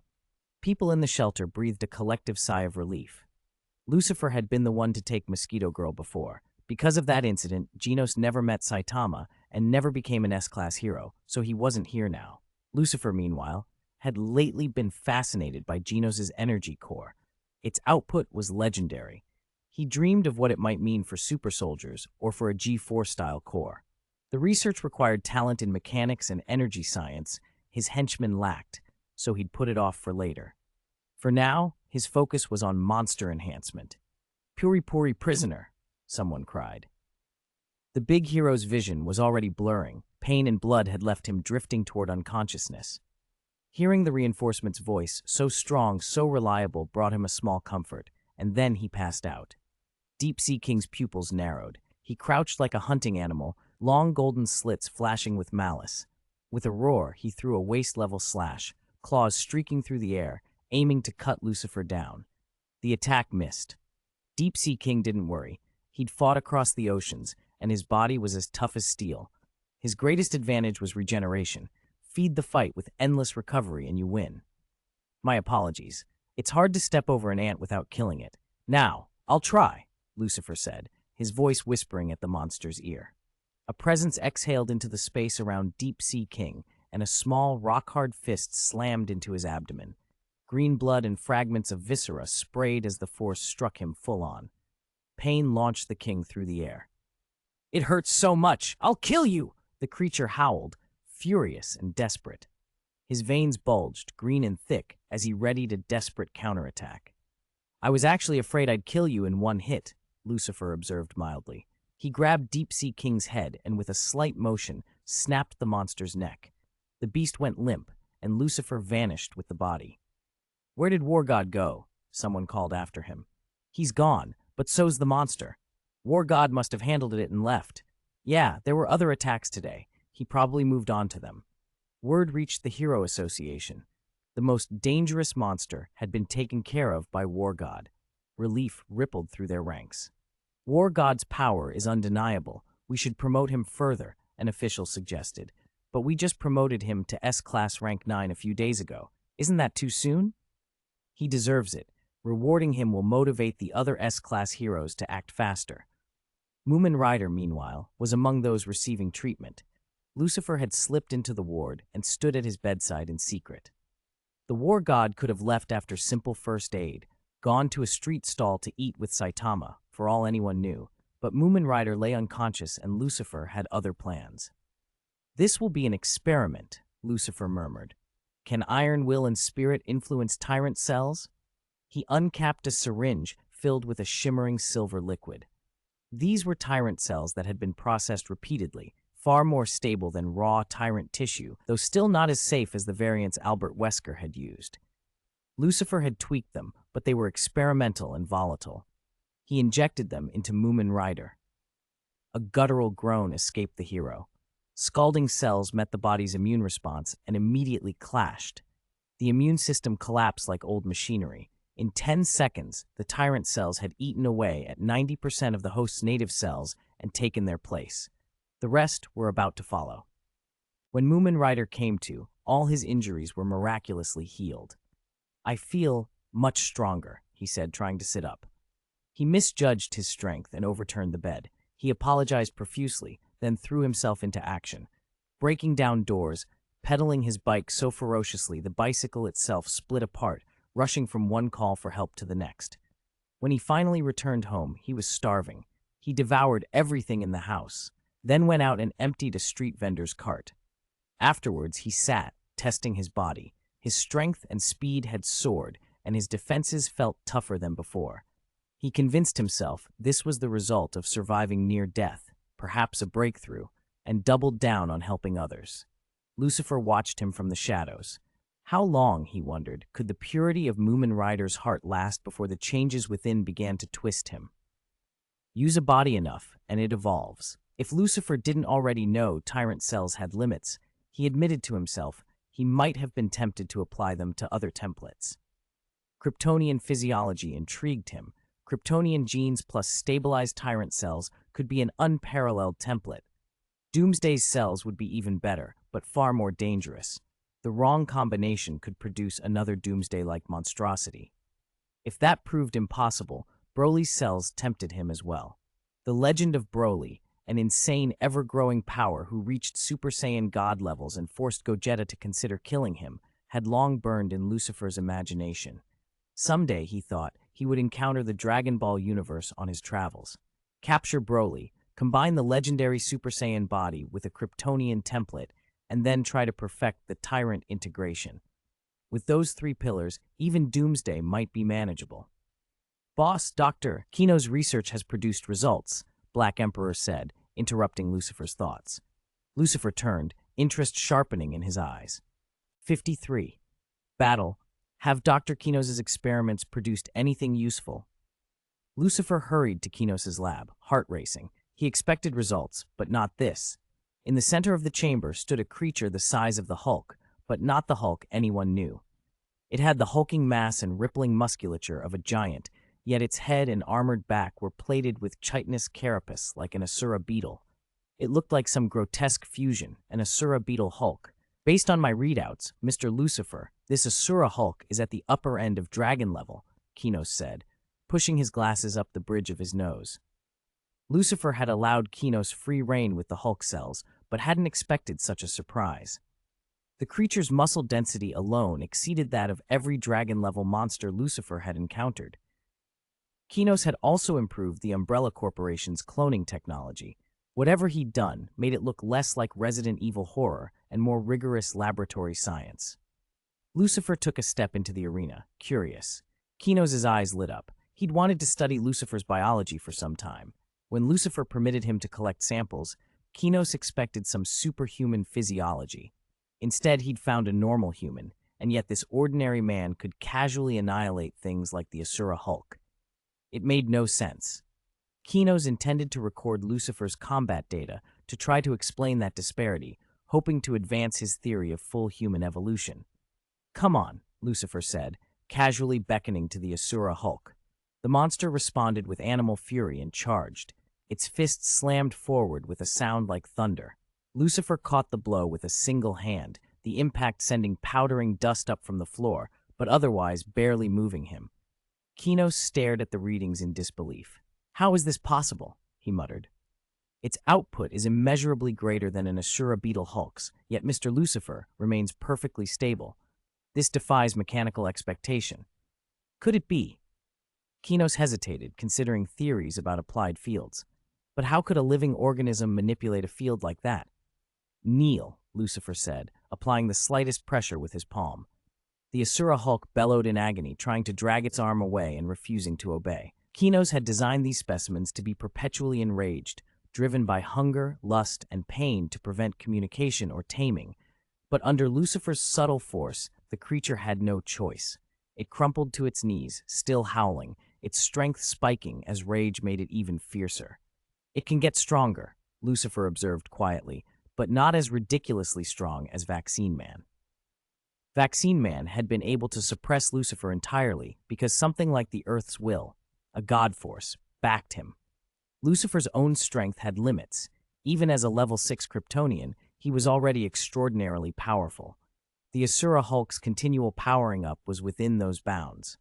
Sensing the creature was about to push beyond the top of dragon level into something on the scale of Boros, Lucifer struck. He punched the beast's torso. Where his fist met flesh, the bioforce field he developed did something unique. It let his force penetrate between molecules. The blow didn't just smash tissue, it disrupted molecular bonds. Immortality of the usual sort meant nothing against it, unless the immortality was of an odd conceptual nature like Majin Buu's or Deadpool's. This was a technique Lucifer had crafted after being thwarted by exotic materials such as vibranium, attacks that could shatter molecular structure and leave no biological residue behind. The Asura Hulk's upper body exploded outward and collapsed into nothing. If it had not suffered that molecular annihilation, some part of it might have survived, but Lucifer's strike left no cells, no fragments, nothing to mend or regenerate. Kinos watched the displays and said, "Baffled, I can't pick up any standard signatures. He can shield his brainwaves, his magnetic field, his heat. He can render himself effectively invisible to our instruments. If he can alter natural radiation and waveforms too, normal observers would perceive him as invisible." Lucifer glanced down and grinned as his experience bar ticked up. Very good. Experience increased. A few dozen more Asura Hulks and he'd reach level 7 Kryptonian. Keeping Kinos around, it seemed, was paying off. "Excellent work, Dr. Kinos. I'm very satisfied," Lucifer said. Kinos nodded, modest. "Thank you, Mr. Lucifer, but this is not my best yet." He meant it. He already had bigger plans. After Lucifer left, Kinos returned to his private project, Human Evolution. He switched the lab monitor to a different feed. In the next room, under bright, sterile lights, a clone sat for examination. It wore a lab coat and had Kinos' face, only the body was 1.8 meters of dense muscle that made the coat look comically small. "What are the test results for the evolution fluid?" Kinos asked. Although the data had been logged automatically, Kinos preferred to have the subject report its own sensations and metrics. The Hulk cells he'd been experimenting with had shown potential for cell-level evolution, and his first real subject for the evolution serum was a clone of himself, an engineered body carrying only a fraction of his original neural data. "Thus far, we've conducted 100 experiments," the clone replied, adjusting its glasses. A small tag on its coat read number 56. Under near-perfect conditions, the success rate is approximately 80%. The modified bodies that completed were all physically extraordinary. Some successful subjects showed structural cellular changes and roughly tripled their previous physical attributes while maintaining rational control. Kinos toyed with a vial of light green fluid, the evolution serum. 80% success under ideal conditions was respectable, but not phenomenal. Tripling attributes was impressive, but it still lagged behind the dramatic transformations seen in the Beast King or the modified gorilla. Compared to Lucifer, who Kinos considered the pinnacle of human capability, the results were only middling. If these discoveries were released into a world like Marvel's, the scramble for control would be ruthless. Kinos sighed, neither discouraged nor satisfied. He slid the vial back into its sterile holder and began planning the next round of experiments. He would refine the process. He had to. Human evolution, after all, was only just beginning. Chapter 54, Capture Plan. Stay on standby at the base, Dr. Kinos had ordered earlier, his voice cold and precise. Once the biological structure is completely stable and we've confirmed there's no cross-contamination from other species' genes, we'll move on to the next round of augmentation experiments. I don't want any more modified specimens for now. Lucifer had just returned to the One Punch Man world when he heard the summons. All S-Class heroes were to assemble at the Hero Association headquarters. The announcement that followed shifted his plans in an instant.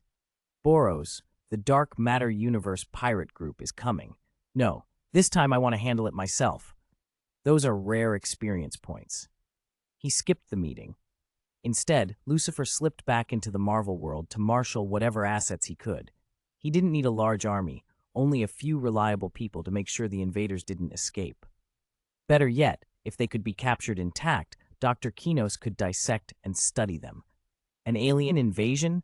Kinos's research notes were shoved aside, his eyes snapping up. The prospect erased his earlier dismissal about modified specimens. Exactly, Lucifer said. This is a perfect chance to capture a number of extraterrestrials for study, especially their leader. If we can get hold of his cells, we might be able to develop even more powerful biological weapons. Lucifer imagined Kinos creating Boros-type variants. Boros Type 1, Boros Type 2, experience points would not be a problem. Even now, Lucifer knew how dangerous the encounter would be. He was only level 6, and that didn't guarantee victory against a dragon-level Boros. A level 6 Kryptonian was strong enough to level cities, but Boros could do the same, and then there were the other crew members to consider. There was the octopus-like Psychic, a universe-class telekinetic capable of generating black holes. Had he not met Saitama, even Tatsumaki might have stood little chance. Kinos, who had once coldly refused any more modified specimens, was suddenly thrilled by the opportunity, but painfully aware of their manpower shortage. Aside from Mosquito Girl and a handful of others, they had very few operatives. The Dark Matter Universe pirate group was rumored to be packed with powerful beings, demon levels and dragon levels aplenty. Many of the foes Saitama had cut down along the way had been exceptionally strong. If that was any indication, this invasion would be no light skirmish. For Kinos, the idea of collecting alien material from multiple planets at once was almost beyond belief. Yet the thought that they might fail due to lack of manpower hit him like a blade.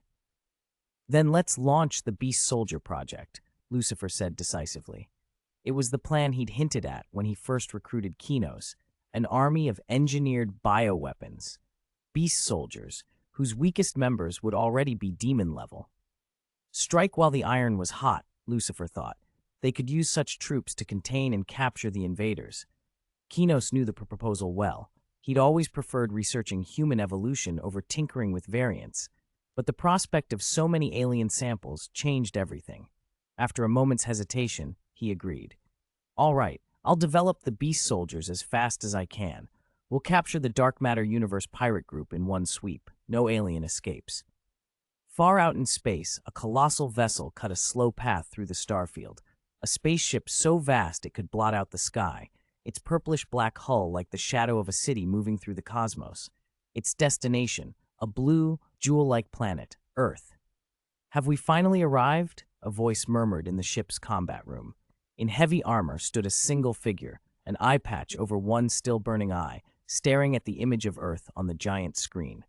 20 years of travel had brought him there, and anticipation softened even his battle-hardened tone. 20 years. I've finally reached this planet.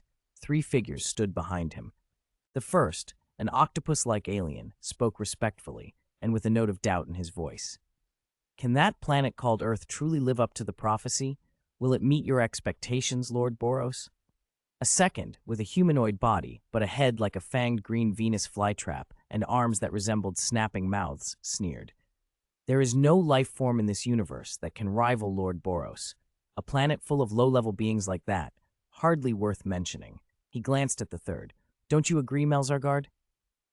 The one called Melzargard was the biggest of them, rock-colored, rippling muscles, bat-like wings folded on his back, and 5 heads rising from a thick neck.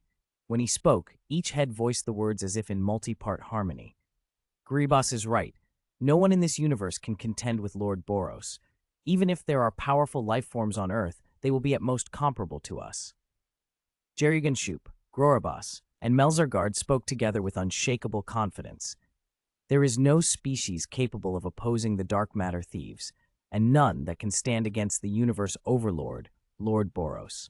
Their certainty filled the room like a tangible force, and the distant blue planet on the screen seemed to them already conquered.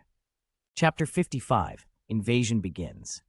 The dark matter thieves were a scourge that swept across the stars, ruthless cosmic pirates who had never met a foe they couldn't overwhelm.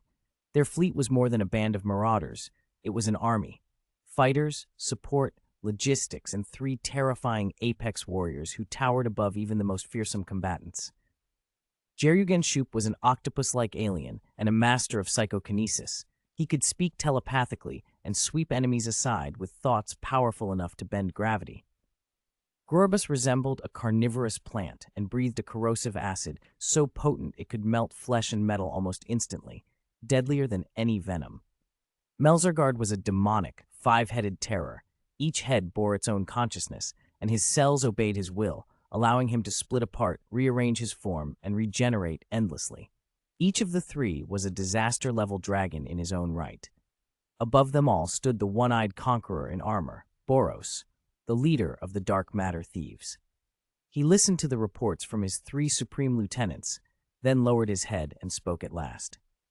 According to the prophecy, there is an opponent on that planet who can satisfy me, he said. I've spent 20 years chasing that clue. Whether the prophecy is true or not, I will not turn away now, he continued. As leader of the dark matter thieves and conqueror of the universe, I will not ignore this world. We will invade. He turned away from his subordinates without another glance, walked out of the operations room, and left only one order behind. Begin the attack. Their answer was as sharp and final as his command. Yes. Meanwhile, Kinos adjusted his glasses and stared at the vast vibranium warship before him. The ship's hangar floor teemed with more than 100 beastmen, bioengineered soldiers stitched together from many sources, Hulk cells, Seafolk genetics, specimens of the super biceps line. They were living ammunition crafted for one purpose, to board and subdue an enemy vessel. Standing at the head of the force was Lucifer, arms folded, watching the stars through a viewing port.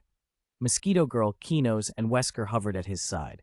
Blonsky was on the ship too, but his status had been reduced. He might as well have been a footnote among these monsters.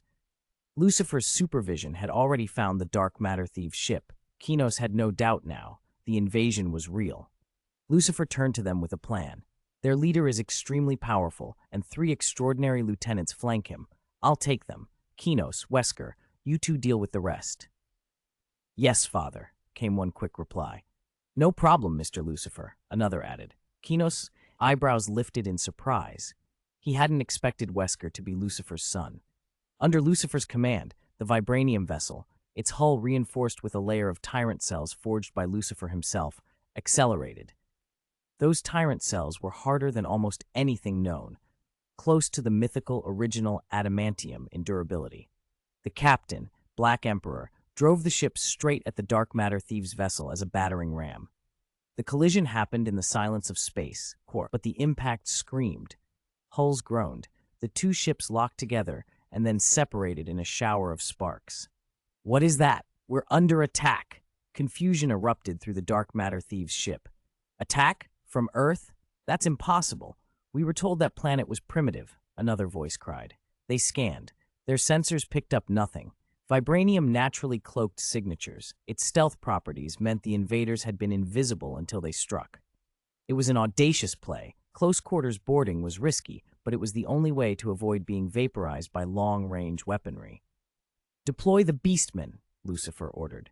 Black Emperor opened the hangar doors. The Beastmen poured into the enemy vessel in a crawling, howling tide. They met strange, alien shapes in the corridors.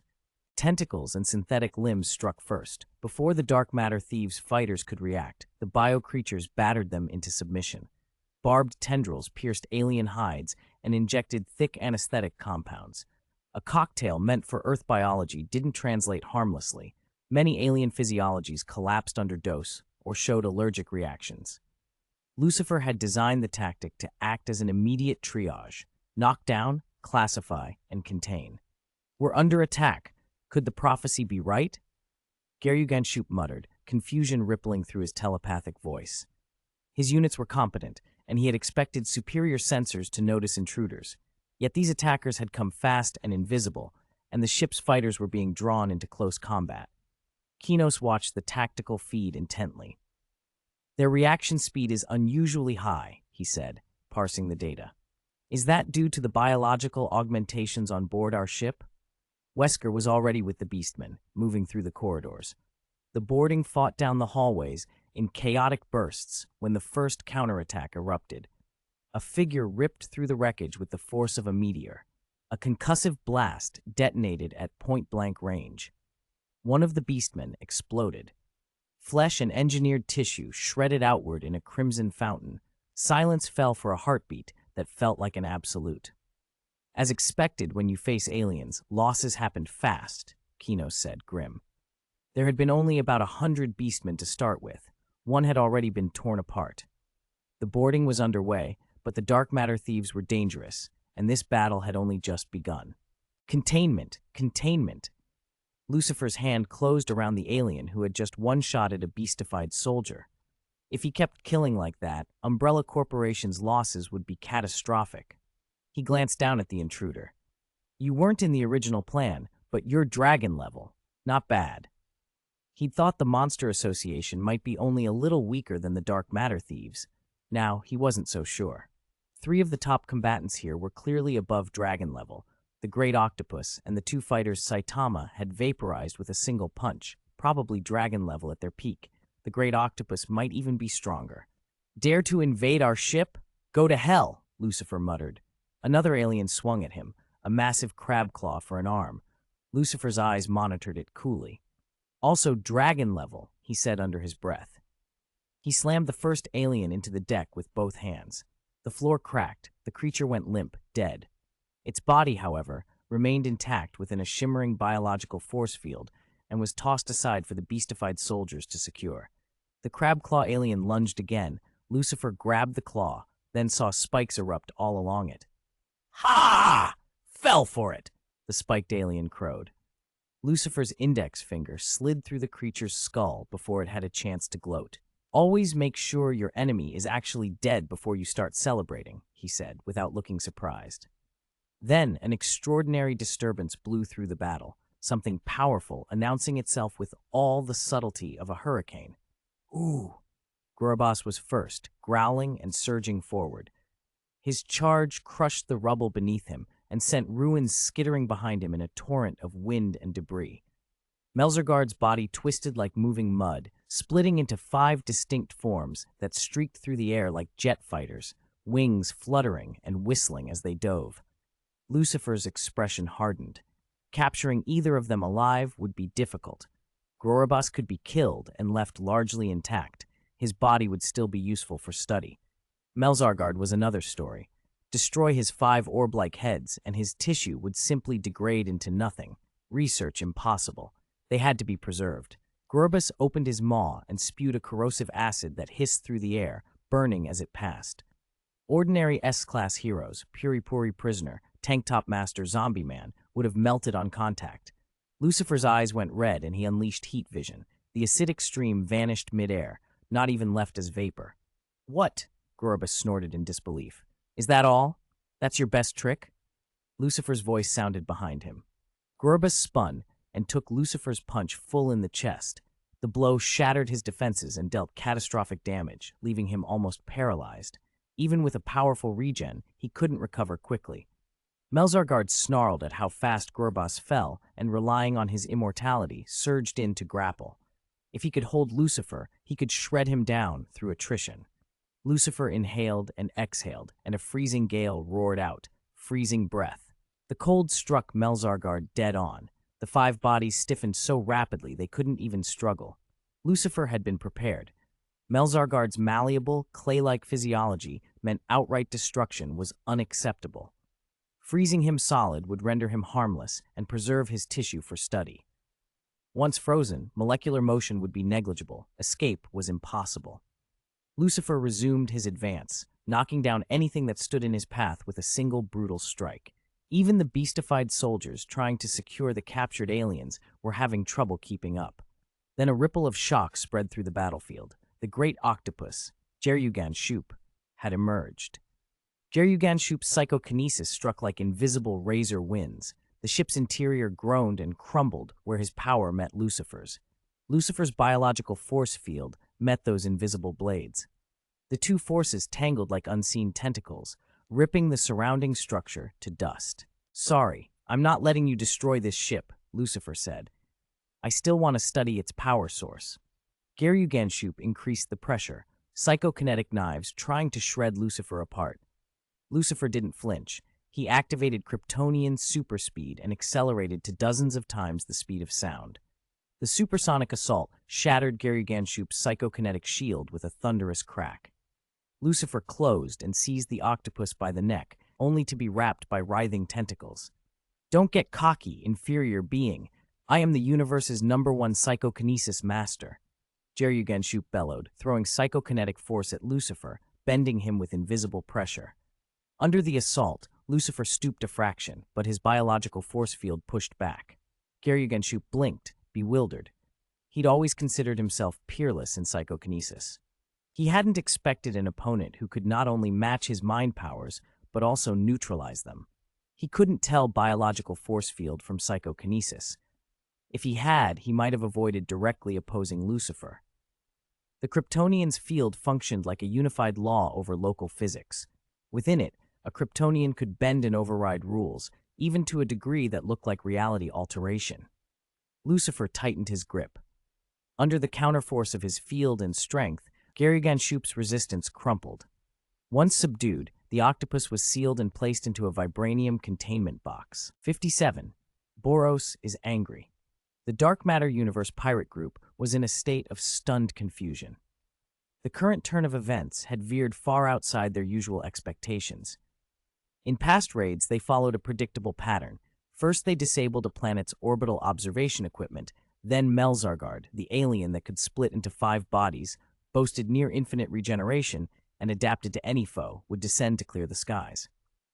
After gathering intelligence, the mothership would begin precision strikes. Basic boarding troops would land. Higher-ranked operatives would handle the planet's most advanced life forms. And if the situation still couldn't be contained, the group's ultimate power would intervene. That final hand was usually played by their common leader, the superlife Boros, who flattened any resistance.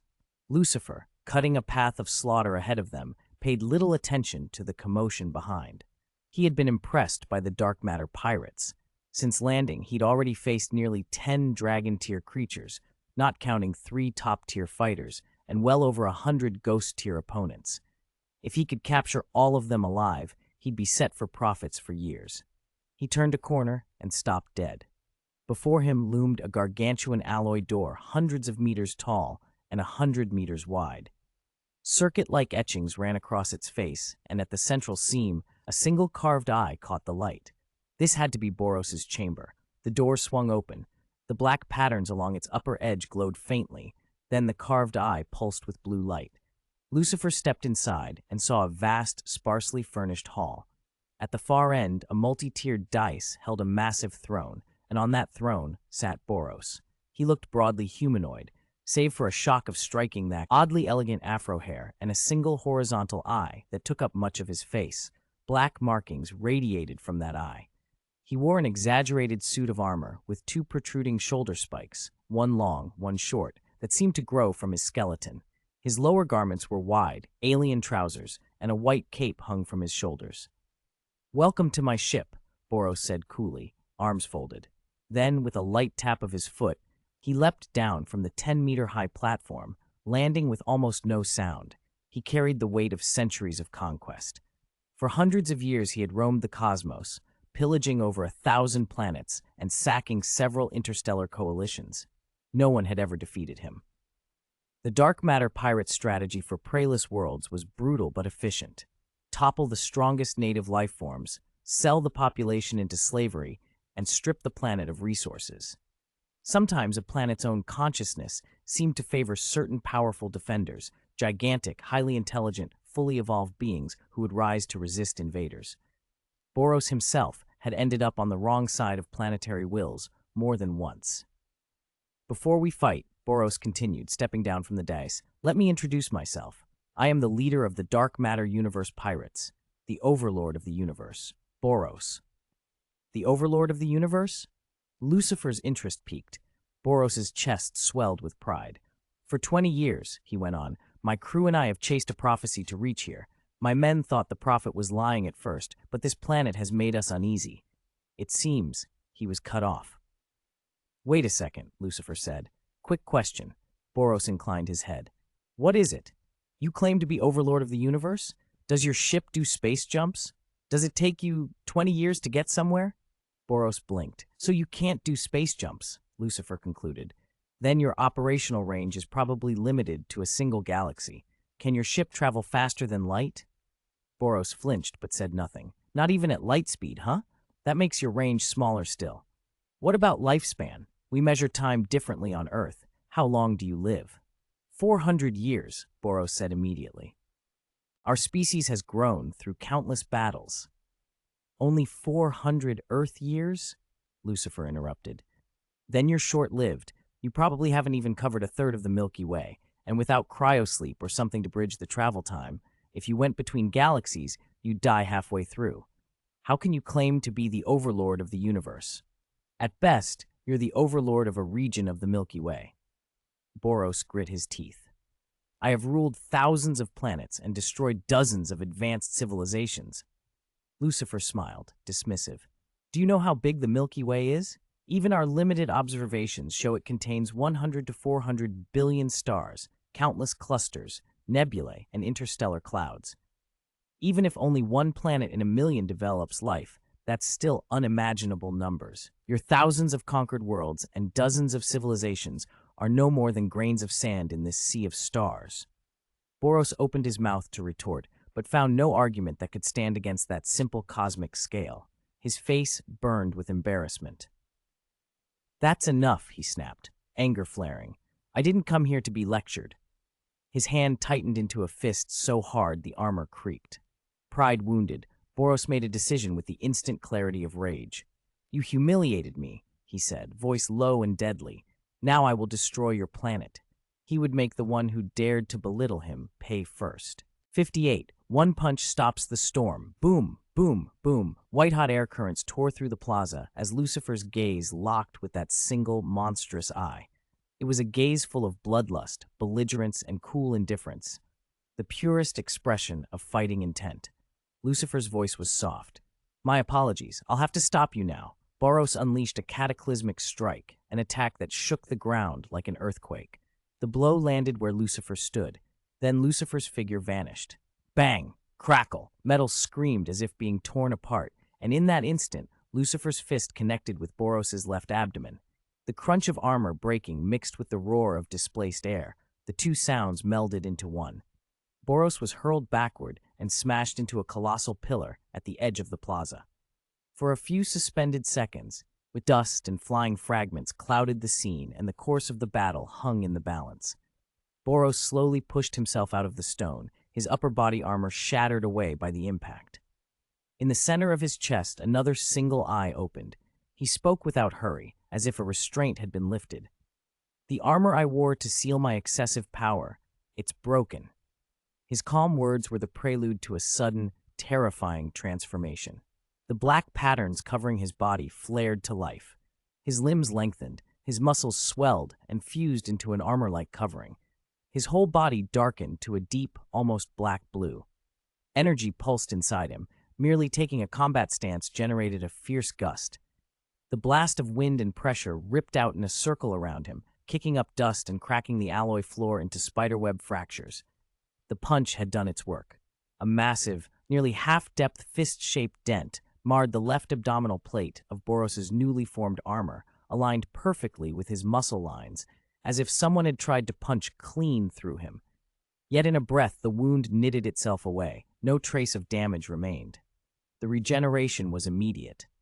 Boros's teeth flashed in a grin that was more hunger than joy.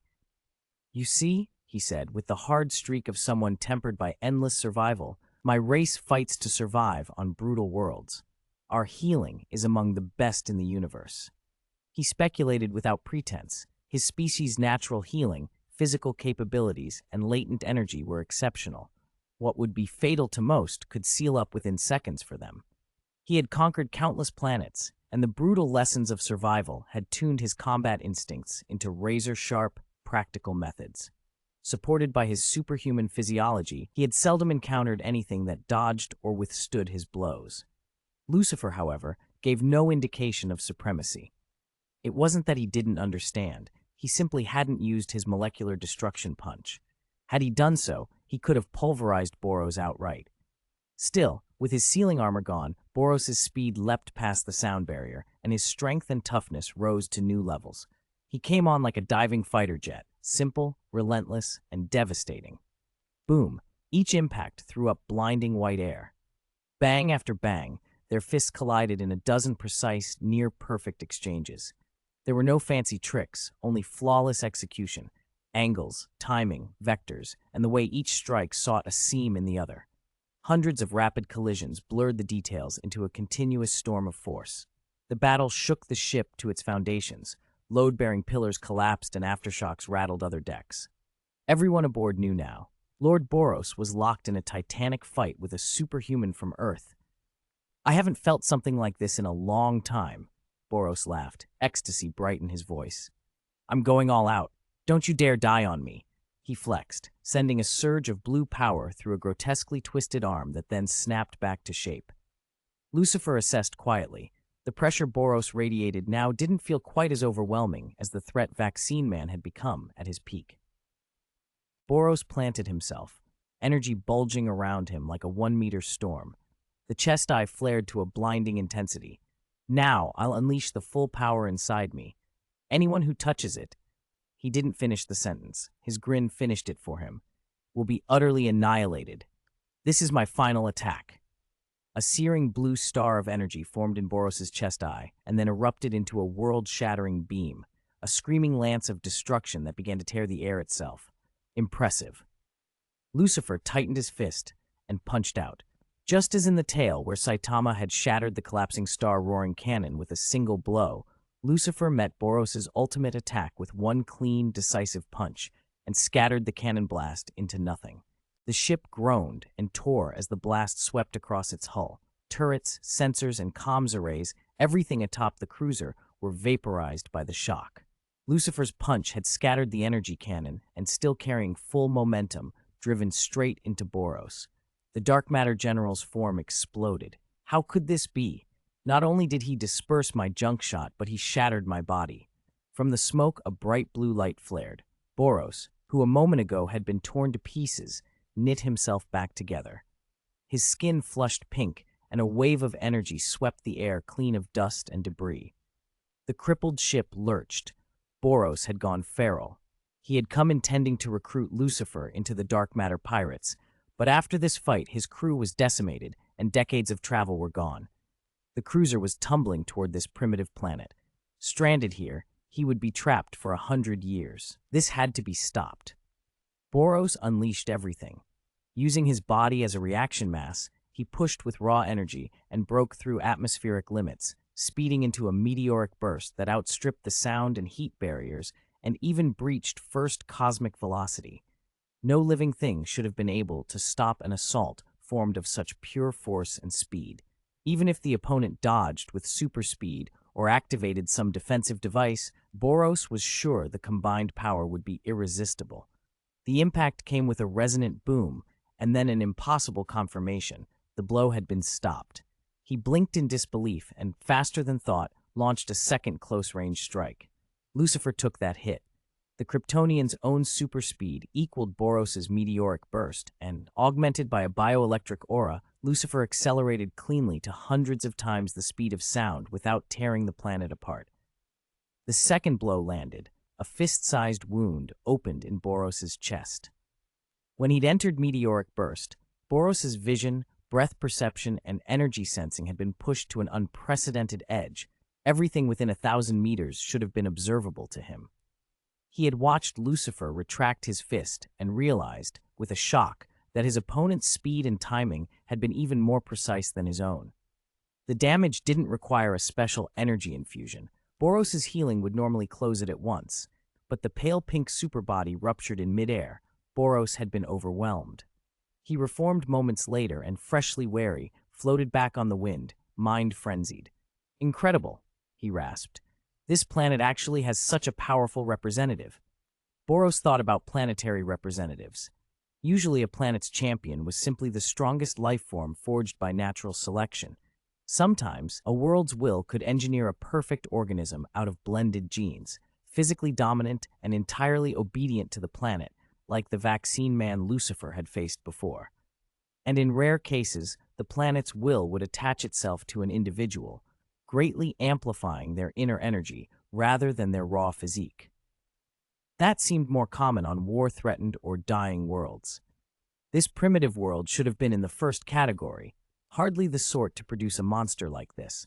Yet somehow it had. It didn't matter. If he couldn't beat this man with pure speed and strength, Boros decided he would destroy the planet along with him. "It doesn't matter," he snarled.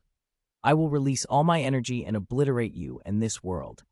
He brought all his power into one concentrated blast. From his chest erupted a white, searing column of light, the collapsing star roaring cannon. The beam itself swallowed Lucifer's vision, color lost meaning under its intensity. This was an attack that wanted to erase the surface of a world. Lucifer calmly raised a hand and punched. Cosmic illusion. The force of the punch split the white beam into two. The residual energy tore through the sky, parting clouds across half the planet. The wounded cruiser, already falling, snapped downward with renewed, brutal momentum. Boros hit the ground some distance away. His body below the arms, chest and abdomen, had been shredded by that blow. The living structure that had once exceeded biology was blackened and tarred. Only the flash of his pink hair betrayed his identity as a universal conqueror. "The prophecy was correct," he whispered, voice thin. "It was an even match." He was dying. His strength was gone, his senses dimming. Life bled out of him irreversibly. Through a fading communicator he croaked, "Greatest enemy defeated. Kinos, come quick. Begin recovery work. If you're late, I'm afraid he'll die." Lucifer spoke into his own calm as well, calm and measured. The reason he'd been able to so decisively crush Boros was simple. Before intercepting the dark matter space pirates, he'd already upgraded to level 7 by battling the monsters Kinos had unleashed. That edge, that leap in power, made the difference now. Boros's expression did not change. He had gambled everything and lost. The faint flame of consciousness fluttered, then began to gutter. Kinos rushed over immediately, but it was already too late. Boros had drawn his last breath. Lucifer still received the experience points from the fight and leveled up to level 7, but the amount of experience he gained afterward dropped sharply, not because of any penalty, but simply because the next level required much more XP. Boros's cells, however, had not yet lost their activity. When Kinos fed them energy, they stabilized. He was ecstatic. Having watched the entire battle between Lucifer and Boros, Kinos knew how powerful that one-eyed alien had been, and Lucifer had proven even stronger than anyone had guessed. Every time they thought they understood Lucifer's limits, he shattered them. Lucifer returned to the Umbrella Corporation with Boros's spaceship in tow. The researchers in the hangar stared at the massive craft in stunned silence. Its technology was unmistakably advanced, decades ahead of Earth's. "This is an alien spaceship?" someone breathed. "Exactly," Lucifer said. "Study it thoroughly. I want Umbrella Corporation to be able to build our own versions, spaceships, battleships, whatever this tech allows." He had teased that Boros's title of Universe Overlord had been overstated, but the ship was undeniably capable of interstellar travel. For a civilization that hadn't left its own system, this technology was priceless. The researchers agreed, although none of them expected it to be easy. They were Umbrella employees now, bound by contract and financial leverage. There was no leaving except by death.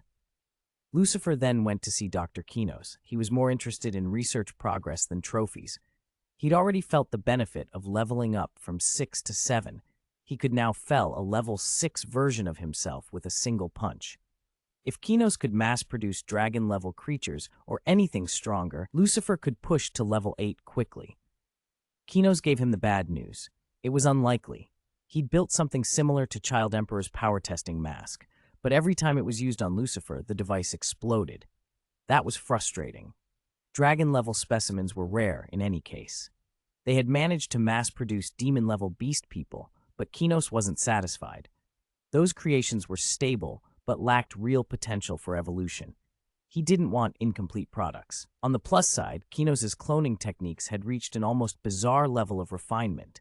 He could clone fully mature bodies instantly, no growth period required, and the clones' lifespans were longer than normal clones. How he accomplished it, nobody knew. For Lucifer, more aliens meant more variety in Umbrella's lineup. Elsewhere, the so-called Marvel world had been unusually active. Umbrella's biological weapons had already caused a stir. Some smaller countries had even attempted their own biochemical attacks. Fortunately for the world, the Bao's umbrella sold weren't infectious.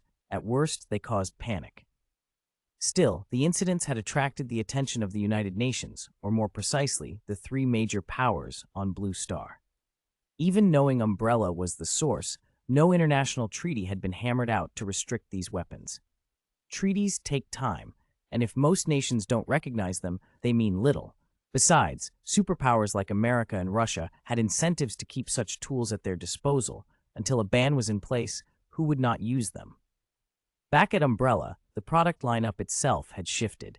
The core of the Hunter line was no longer the neutered Tyrant Cell derivatives. It had become a mass-producible Sea Folk. Sea Folk averaged Tiger or Wolf level in combat ability, and once cloned and slightly enhanced, they were formidable. For Lucifer, the influx of alien biology promised richer, more varied offerings for Umbrella's markets. Then an urgent message cut through the lab's hum. "Bad news, boss," the voice on the line said, panicked. Lucifer connected immediately. "What is it?" Tony Stark escaped. The mercenary on the other end was sweating. They hadn't expected Stark to get away, not with so many guards watching. Lucifer frowned. "Escaped?" The mercenary hurried on. "He didn't get away by himself. We were suddenly attacked by the 10 Rings. After we handled them, we realized Tony Stark was gone." They had staged the operation in Afghanistan to be thorough. The 10 Rings intervention had been unexpected, but not entirely implausible. The 10 Rings had once tried to move against these outsiders. After getting beaten, they assumed these foreign forces might be gathering intelligence in the region. To protect their turf, the 10 Rings gathered weapons. Some actually came from Stark Industries, and even purchased super soldiers secretly from Umbrella. They planned a decisive strike to eliminate the intruders. What happened next stunned them. The attackers initially caught the outsiders off guard, but the super soldiers reacted. The 10 Rings leader reportedly saw one of the defenders rip open the alloy armor of a war machine with his bare hands. The 10 Rings were overwhelmed within 10 minutes. Every attacker on the field was killed. As the super soldiers swept the battlefield to secure it, they discovered Stark and the crude Iron Man suit that was supposed to be taken at a fixed rendezvous point were missing. Stark hadn't taken Yinsen with him either, so the team lost their only tracking lead. Someone as smart as him wouldn't suddenly realize Yinsen was acting strange out of nowhere, Lucifer said bluntly over the line. "You were careless. You let him see through your setup."